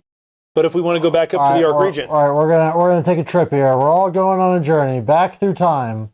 Back through these 10,000 heroes. Feels like Stormcast. The spell has a casting value of 6. At the end. A friendly fellowship cork students that is set up at the end of the movement phase. That is set up. Yep. So I think it doesn't apply to the paratrooper, but it does for everybody else. Yeah, take that, meme lord. Yeah. I also think it's a frowny face. I'd love to do it. I'd love to do that. It'd dead. be great. all the people you beat at Collector Mania with that, they can slash your tires. All right. Okay, no, keep going. No, you're not done yet. Cryptonker, this is where we're at. No, we're at Crypt Horrors. Oh no! Keep going. How many heroes do you have? Those aren't here. The Crypt Horde, there, we're done. Good, you got it. Noble Blood, they get to heal D3, so this is where we were talking about, where you bring back guys, but these guys heal. Warrior Elite, if it's they kept this stupid thing. What stupid thing? If the wound roll is a 6, it's damage 3 instead of 2. What's wrong with that? You got to separate out your armor saves between your 6s and your not 6s. We call that an embarrassment of riches. Okay, you're not wrong. Like it's a fine thing. I just wish they would have streamlined it better. Like make them damage 4 and just save you some time. Or just make it the hit does to mortal wound, like whatever it is. Just something to make it faster. Chosen of the King, you get to increase their rend if they are within 9 of a courtier or 18 of an abhorrent. You see this with the ghouls later. I'm glad that it's the 9 and the 18 because ranges used to be really weird between 10, 12, and 9 in the old book, and they have tried to slim that down to really just be 9 and 18 now, right? Which is great. But anyway, these guys are going to be your work forces, right? They're damage 2, 4 attacks, damage 3 if you're running Hollowmorn and they charge. You get a Pippa Rend on there. You can't just blow them up with 1,000 attacks like you used to, but you can still add another attack. 5 attacks. Like they're good. There's no way about it. They're good. This is really what should be the backbone of most lists, unless you're getting really techie with something specifically you're trying to do. Right. This is going to be the meat and potatoes of most lists, which means we're going to see a lot of Hollowmorn because that lets them be battle line, and then you're not paying a ghoul tax to take the Crypt Horrors you want to take anyway. Right. Cool. Yeah. Well, I'm only here because it's my house. All right. More Bag Knights. Right. These are the goofy Muppet, the Hammer Horror models that are coming out. The Muppets. The Muppets. They look Jim Henson's flush shooter courts. You go watch Labyrinth, and if you can peel your eyes away from David Bowie's crotch for a moment, look at the night guy riding the dog and whatever, and tell me that this mount doesn't fit right into that aesthetic. Fair. Fits, just perfectly. Now the guys on top, the ghouls on top, beautiful sculpts. Really, really cool with the shields, the skin banners. Some have got the salets a little bit askew.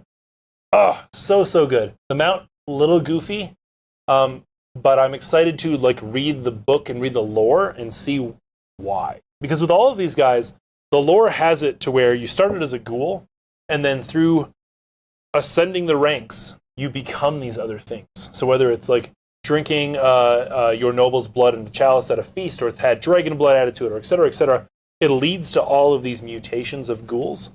And I want to know what these things are. So we'll see. We will see. The dog riding the dog. Maybe. Oh man, I'm not even good at streaming. I just stream so that I can laugh at people in the chat who are funnier than I am. So anyway, chatting on these guys here, and I also actually am interested to see what they talk about with the Morbeg lore, because Morbeg comes up a lot. There's an item in Soulblight, right? That's Morbeg's, etc.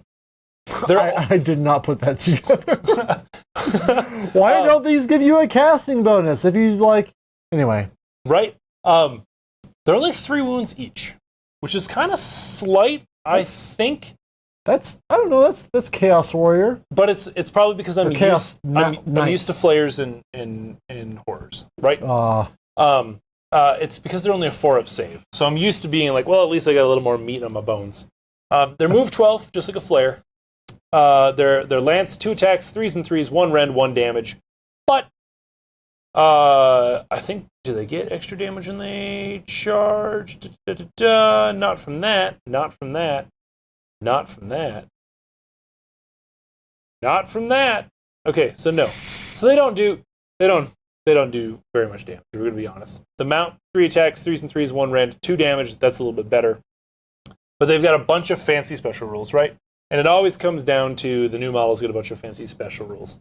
So the first thing is they got their standard bearer. So they count as 3 models for the purpose of contesting objectives if they charged.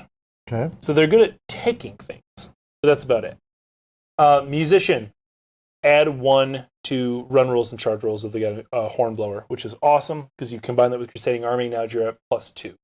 And then, of course, they can be up circling the world with your Gore Warden, so you can then have a 7 for your charge. Okay. Beautiful. Shrieking Charge. It's a long sort of a thing, but anyway, you roll a dice for every model in the unit. When they complete a charge on a 4-up, you do D3 mortal wounds to an enemy. Which is cool, right? It's a little random. It's a 4+ and then a D3. So on average, with a unit of 3, you're doing 3 mortal wounds, maybe. Yeah. Give or take. But the better one on there, the Predator's Pounce, retreat and charge later in the turn. Having that as an option. That's what it's all about. So good, right? So good. They're 150 points, and you only get 9 wounds for the 150 points. So you need to think of them as an objective taker and a hit and run strike sort of thing. Don't let this unit get stuck in. They're not going to live. They're not going to survive. They're only a 4. Durability wise, from just without rend, they are more durable. They are as durable or more durable than your horrors. At 3 wounds on a 4-up versus 4 wounds on a 5-up. Okay. Math wise. Fair enough. Pure math. On what kind of rend is that calculated? That's just that's no rend. Save, yeah, no rend. Okay. I mean, fair enough, but I would still don't stick these into a combat. They're there to take an objective or to spike a hero with those impact hits, sort of thing, the Shrieking Charge. I don't know and if then get out of there. Yeah, I don't know if I'd send them in without Feeding Frenzy. Because That's they disproportionately get Feeding Frenzy bonuses because they get 2 attacks rather than 1 extra attack because they've got 2 profiles. Absolutely. Nope, that's a good idea. Good idea. Yeah, you are right. It's weird they don't get a lance bonus, but... Does that really look like a good lance? That's a banner. He doesn't count. You got to go with the other ones. Does he think it's a banner? Absolutely. Look at that beautiful banner. Look at that trailing in the wind. It's majestic. Freaking majestic. All right. But the good news is they're only 150 points, and if you want to take a bunch of them, then you can always res them back in and have them go do it again, right? Yeah. So if these guys are your jam, they do have the night keyword, so Hollowmorn, you can add 1 to their damage, so now they're damage 2, and Hollowmorn specifically says it doesn't apply to the mounts, so it won't go for the claws and teeth. That's fine. 2 damage on both of them. Yep, 2 and 2 with a Feeding Frenzy. Waffle House asks why don't they have a night bonus? I think it's because they don't want to double dip on night bonuses. Correct. Because otherwise, all of a sudden they're 2 rend, 3 damage on the charge. That's a little bit good on a something that can theoretically come back, get summoned, and then charge you from 3 inches away or 5 inches away on the same turn. I don't know. That's just my hot take. And yes, part of their Shrieking Charge rules is you cannot unleash hell against them because they're screaming too loud, which is cool. It's in there. You gotta focus. You gotta squint. You gotta look. But it's in there. Yeah. So no unleash hell, which is kind of cool. But DL is right. It's only within 1 inch. So if it's an unleash hell that's within 6 inches but not within 1 inch, back behind a screen unit, like that. They can still launch into I like that. It lets the opponent set up the ability to shoot them if they're really into it. For sure. But it comes down to gameplay, which again, this book I think is doing a great job of encouraging cool gameplay. Yeah. Instead of just being this is the list we want you to take and buy these models. The end. Remember when I was talking about the losers? Yeah.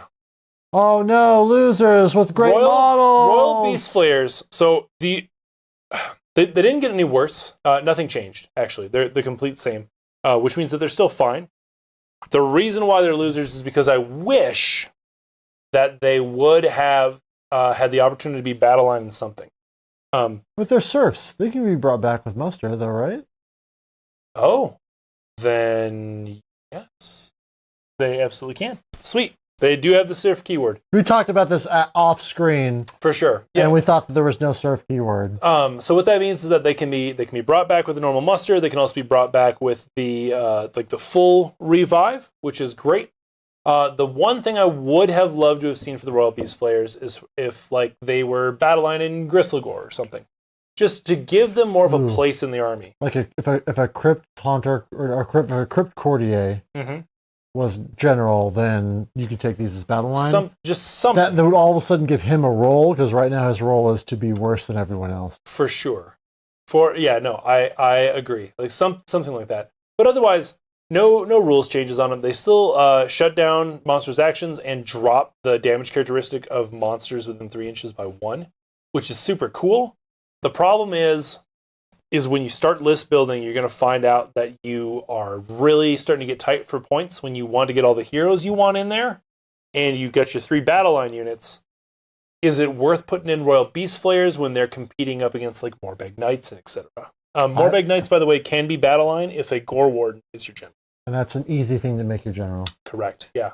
I like the unit, I won't lie. Not just on the models. I feel like there's room based on your your local meta for 1 unit of them, just to turn off monsters' rampages. For sure, yeah. No, like there's nothing wrong with them, with the exception of, I mean, if I could double reinforce these as a battle line all day long, push them suckers forward.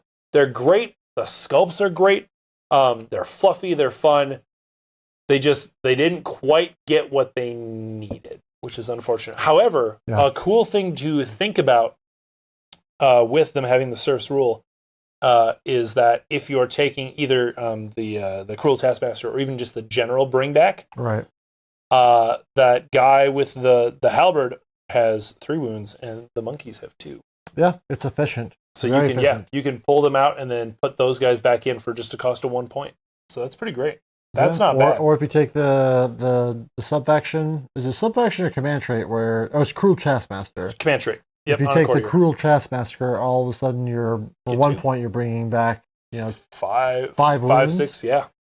I don't know. Super good. I mean, the problem is 1 wound each for some of them on a 5-up stage. The 5-up stage is rough. Anyway, this is a great thing to test on Tabletop Simulator, because that's an expensive unit to buy in mass.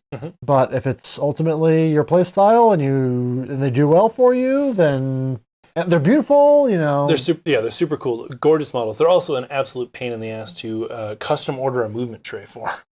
Ooh, yeah. Ooh. Did you do that? No, not yet. But before they made the last change and took it away from being able to summon in, I do own 3 boxes of the bastards. So at some point, I should bring them on the field. I want to see a like 2010 or 2020. So anyway, there's a place for them in my opinion. But I agree with Shannon that they are not the winners of this Battletome. Correct. It's only tough because you want to spend your points so many other places. Yeah. Okay. So Crypt Guard. So these are our new darlings, right? You like this more than I do. I like the Crypt Guard. In House Morgaunt, they become battle line. 5-up save, 1 wound. However, they have a 5+ ward save, and you get to add 1 to the ward rolls of friendly flesh of your court heroes, wholly within 3. So this is either going to be making your heroes have a 5-up ward. Right. In Ursharon's case, a 4-up ward. If you remember, he has to be wholly within 3, and he's got a big base, so you got to surround him. Right. You gotta cuddle him. But it means that they have to hit those guys first to break that ward. Yes. Right, to drop it down. Or if you get the prayer that gives a 5-up ward save, now that has a 4-up ward next to them. So there's a lot of opportunities to give a 4+ ward save to a character with these Crypt Guard around. The Vargulf with those guys is real tough. Like Absolutely. 4-up ward, 4-up save, and then 8 wounds and possible 28 damage. That's more durable than what's her name? Zenestra. Zenestra. Oh, sure. Yeah. I think that is because she's a 5-up save. Anyway. So the other things that are great about these guys, so you got you only get 10 models for 140 points, so they don't have quite the same wound economics as your standard Crypt Ghouls, which we'll talk about next. Very, very poor by comparison. But your standard bear, half the number rounding down run from Battle Shock. So they're really good at just holding and standing there, and then just bring them back. If you've got an Arc Regent there, you're bringing back 3. Right? And then your Armory of Madness is your other thing. So if any wounds are dealt by this unit, which 2 attacks, 3s and 3s, 1 rend, 1 damage, you should get 1 through, right? They cannot issue or receive commands until the end of the turn, which means no Inspiring Presence. They're really good into beating up. It's just one more thing to stick it to those poor souls who don't have good bravery. Correct. You're not wrong. This army loves to pick on people with bad bravery, for sure. But they're also good to follow up on somebody who's been caught in Usharon's aura and has low bravery but hasn't been killed, and you can come by, kill a few models with these guys, and then... Yeah. Running these guys with Ursharon, I think, is super good. I think that their only kind of advantage to standard ghouls is they're 20 points cheaper. It's less guys, but if you're in that weird place in list building, then maybe you take them, right? William, I think that maybe you just have, at a minimum, you have one unit just kind of standing back with your hero castle, who are out there talking to each other about how brave they are and how noble they are. Correct. Yeah. And then that protects them a little bit better against your big AOE, like board wide Seraphon mortal wound ship damage. They're really just kind of like a little bit of a ward against ship damage, or something to make your 5-up ward guys incredibly dense. It's also really going to come down to what size base they're on. So if they're the size of a normal ghoul and they're on the same base, then yeah, you can wrap this thing around your throne. So now you're garrisoned with a 5+ ward save, right? Or 4+ if you get a prayer off, and you can easily get around Ursharon. We'll have to see with them, just a little bit, right? Yep. Keep going. I think they're good. They're not amazing, but I think they are good. Yeah, I don't think you need more than like 20. For sure, I would agree. All right, Crypt Ghouls. So they got a big update in this Harbingers book series that's been coming out. All of that carries over. There's just one big change. So let's talk about the War Scroll first. They got 1 wound, they got a 6-up save, 2 attacks, 4s and 4s, no rend, 1 damage. They suck, right? You're not wrong, but that's not why you take them. Boundless Ferocity, unmodified hit roll is a 6, automatically wounds. If they have 20 or more models, a 5 and 6 automatically wound. So good. Helps a ton. Royal Approval, as long as they've got a courtier or an abhorrent babysitting them, they get a point of rend. It helps. So good. The big thing is, they're now minimum unit size 20 for 160 points, meaning you can make them a stack of 60. Yeah. So where this comes in is the fact that if they're a stack of 60, yeah, whatever, you're wounding on 5s and 6s. It's going to happen. Their base size is less than an inch, so you're attacking in 2 ranks, guaranteed. So you can spread them wide, get as many of those attacks in as you can. Feeding Frenzy in there, get to 3 attacks a model. You're doing great. The Chalice of Ursharon is a spell that we'll be looking at coming up here, and it is made for ghouls. Right. I don't think you have to take Morgaunt to run Crypt Ghouls.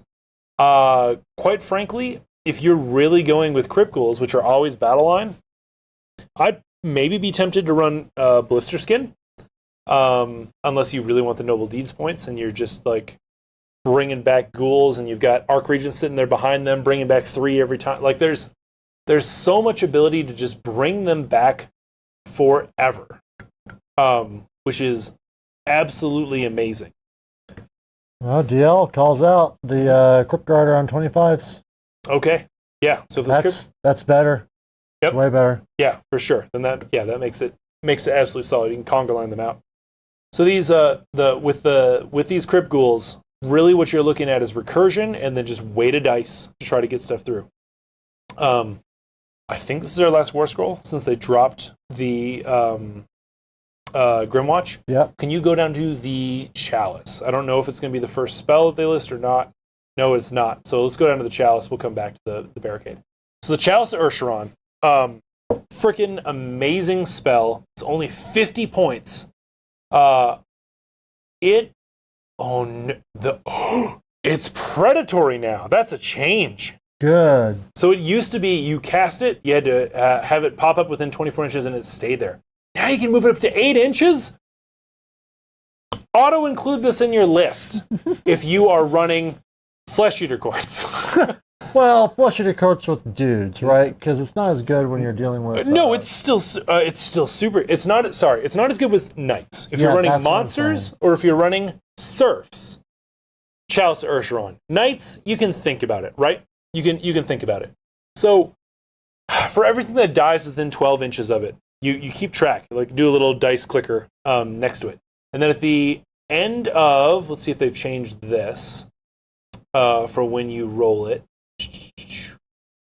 at the end of each turn, so after the Battle Shock phase, which means your Battle Shock feeds into it too, you roll a dice for every point in the cup. And on 4 up, you can either return a single wound model or heal a Flesh Eater Quartz model within 12 inches. Let me lay this out for you. Yeah. 60 ghouls. 60 ghouls in combat with, I don't care, 20-something, right? Let's say those ghouls kill 5, and then 15 of them die. You roll 20 dice, 10 ghouls come back. So, in truth, you killed 5 of their 20, you killed a 4th, and they really killed 1/6 of your unit. Mm-hmm. How great is that? And then, of course, with Battle Shock, there's the chance that more added on to those numbers, too. It's so good. What is the casting value? 6, so it's pretty easy to dispel, right? That's a downside to it. But it now moves, which is great, because the old issue with it was you'd put it down, you'd kill whatever you needed to kill, and then things would leave. If you're running big blocks of ghouls, like we were talking about before, big 60 blocks of ghouls, you take this every time. Quite frankly, if you're running Monster Mash, you take this. Yep. Keep that healing up, keep those Terrorgeists alive forever. This spell should almost be an auto-include. Like, if you're not making room for 50 points to essentially be able to just bring back your army 50% of the time, you're not thinking about it the way that you should be thinking about it. All right, that's my thing on Chalice of Usharan. Okay. Which is supposed to contain the finest wines from all over the realm in which the Blood Rose Prince has emancipated from the old gods of death. I just remember hating it back when there were more ghouls, and my Pepperidge Farmer is going to hate it like now. Because the ghouls are coming back, baby. You got ghouls even more of them. Because, I mean, 60 of them is only, what is it, 300 plus another 180, so 480 points for 60. Is it 480? Yeah, it's 480. Yeah, 480. It's really good. Sean, it's also each model rather than each spec model slide. Correct, right? Enemy and your own, which is why it's so good with ghouls, because you know those ghouls are going to die. Just freaking shoveling ghouls into the furnace to heal your Terrorgeist. It's so good. So good. Where you place that cup can make or break your game. It's amazing. Not anymore, because now you can move it. Well, you're right. Because, it'll move right at the end. So good. Old Feck player next to idiot watching the stream. So live. Good. So good. And another reason to take that Arc Regent is that you get your 2 spell casts, right? You get your Carrion Call, and then you get the Chalice. Oh, so good. All right, let's go to the fence. Okay, fence. You're a fan of the fence. Take the fence. It's 20 points. Okay, it's just what the hell are you going to do at 20 points? You're going to take the fence. The fence is so good. Look at this thing. Look at that model right there. Smack that. So good. Summoning. Casting value of 5. What is happening? I don't know. Casting value of 5. Range of 24. You would be surprised how many times people fail on binding a casting value 5 spell. But even if they don't, use it for the 1 turn. Be smart about how you cast it, right? Watched it happen 100 times. So good. You got to set it up wholly within range. Visible to the caster, an inch away from other models, terrain features, endless spells, blah, blah, blah, blah, blah. It's a terrain feature, which is super weird because you can stomp it, I guess, if you really wanted. It's such an odd thing. It was cool back in the day where you did desecrate their lands because you could set up a terrain feature and be like, I'm going to go set this up and now I'm going to go pee on it. It's great. 2021. So good. So Grasping Hands. Enemy units within 3 inches of terrain feature cannot run or retreat. That alone makes this worth 20 points, right? They can't run, they can't retreat. I'm not stuck in here with you, you're stuck in here with me. It's amazing, right? But in addition, if any enemy model starts a move, not a normal move. They retreat? A move. A charge. A charge? You can't retreat, but... Yeah, you can't retreat, you're right. So a charge or a move, because it's a move, not a normal move, within 3 inches of the terrain feature, have the distance they can move. Pile in. Pile in also is a move. So 1.5 inch pile in. Half charges. Do you want to see the Glotkin cry? You want to see all, 4 models on that? 3 models on? I can't remember. There's 2 guys on top. 2 guys and the big guy. 2 guys and the big guy. You want to see all 3 parts of that model weep purulent tears? put this next to him because his fat ass base isn't big enough to get across this fence on a half charge. It's amazing. So good. We got anti-gate. There's so much chat. I know. Let's get back to chat. Get back to chat. We have anti-gate sentiments in the chat. Anti-gate. Okay, hold on a second. Let's go back to Ghoul's damage is off the chart. It's super good. Super good. Stop playing Morgaunt. Okay, I hated Old House Morgaunt because I couldn't roll a 4+ to save my life. I watched Did like it 12 times in a row. Doesn't matter. It was worthless. Now, Ghouls. Think I'd rather have a Triumph than a Gate. So, maybe. In every list that I've been building, I've been both under 2,000 points and can fit the Gate in and the Chalice in. Because without the Ghouls being 80 points and without the little Courtier being 80 points, you don't have anything cheap in your army anymore. You're going to end up with weird chunks of leftovers for your list. Listen to this 2.0 Battletome guy being like, 100 points, I can't fit anything in. But for that 20 points, for the simple cast ability to either they've got to waste a spell now to unbind this thing, or they can't retreat, they can't run, they can't charge. Redeploy. This cuts redeploys in half. If you are doing a super alpha strike where you carry and call and things are dipping in and whatever, if you can pop this thing range 24 inches into the heart of where their models are, near 3 inches of what you want to slam into, even if they roll a 6, they only redeploy 3 inches. There's so much use to this spell. It's also, like you probably can't tell here, it's 2.5 inches tall. So if they want to go over it, that's 10 inches to cross it because of what it is and because of how tall it is. And that doesn't even involve any forward movement. This thing is amazing, right? For 20 points. For 20 points. For 20 points, it's amazing. You're right. Back when it was 40 points, I'd never even looked at it. I was like, paint it, put it on my shelf. I don't care. But for 20 points, it's amazing. The Triumphs, there's so many options to get +1 to wound in this army. It's not as big a deal. We're Bravery 10. Reroll charges are good, but there's some ways to get reroll charges as well. And the armies that you want to deny the Triumph on are bidding so low. Like you're not competing with Gits on the Triumph. Probably true. They're the ones that I think are really like going for that Triumph. So probably true. I try it. Do a tabletop simulator, whatever. Try using this thing and just watch it ruin people's days for 20 points. It's so fun. Corpse Turner Stampede. I'm torn about this. Finally good. So it didn't change too terrible much. Here's the thing. The model's gorgeous. The model's so cool, right? Super cool. It's a huge base, though they kept one thing in there that I think is going to keep it from seeing the board, which is dumb, which is the summoning range is 3d6. Which means you can fail to summon this. Yep. Because the base is bigger than that. Yep. Right? So that is the thing that is just...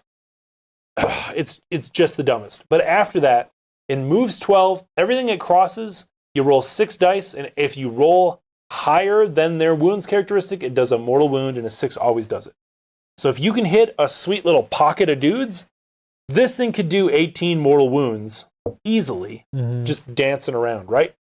The problem is its base is big, and the summoning range is 3d6. Yeah, I think it's the 3d6.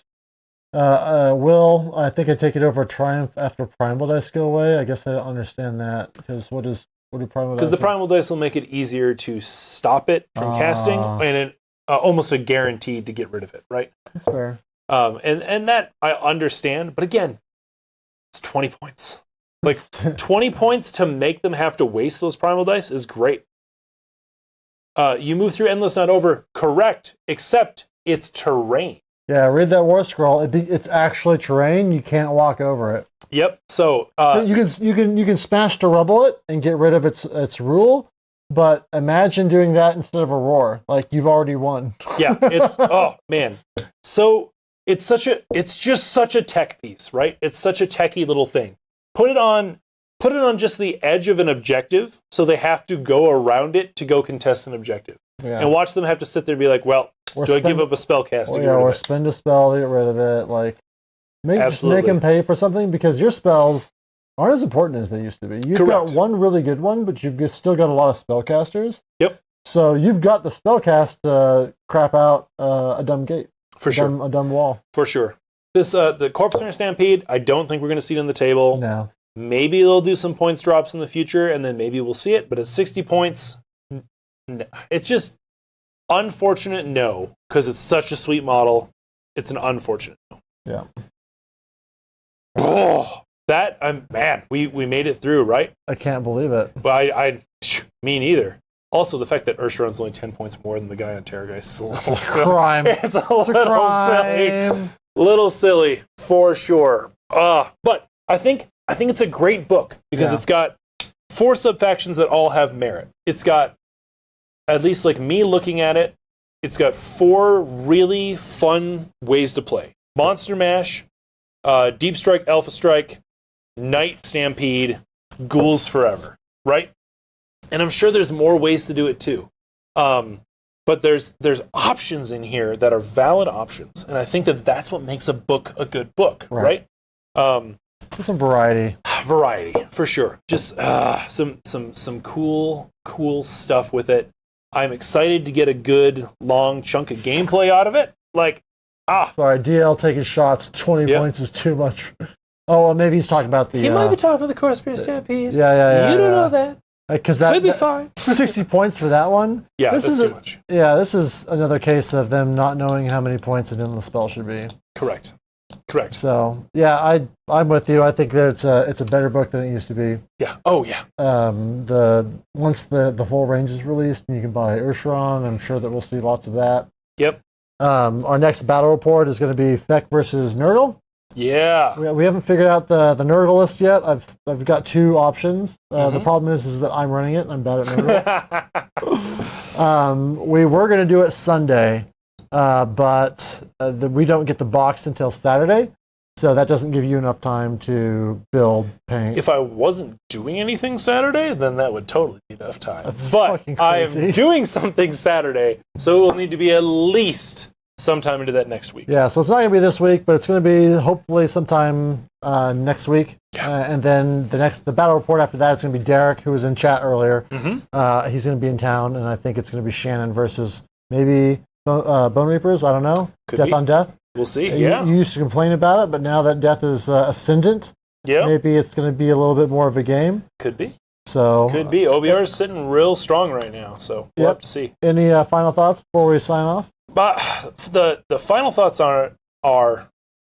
thank you, GW, for doing a good job with it, for giving us a lot of options, right? Like, that's super cool. If you've ever been interested in Flesh Eater Quartz, now's the time to give it a shot, because I don't think that it's going to be OP. Like when the last book came out, for a while, they were too much with Gristle. Toxic. They were toxic, right? Beyond toxic. I think it's going to be a book that rewards good generalship, but it's still approachable by a new player, right? Because you can always just take a couple of 9 blocks of horrors, put some guys behind it, and sit in there and kind of meat grind it out. But man, I am excited. Thank you guys for watching, for hanging out with us, for down in 4 beers with us. It's been great. Been good stuff, and look forward to some battle reports in the future. All right.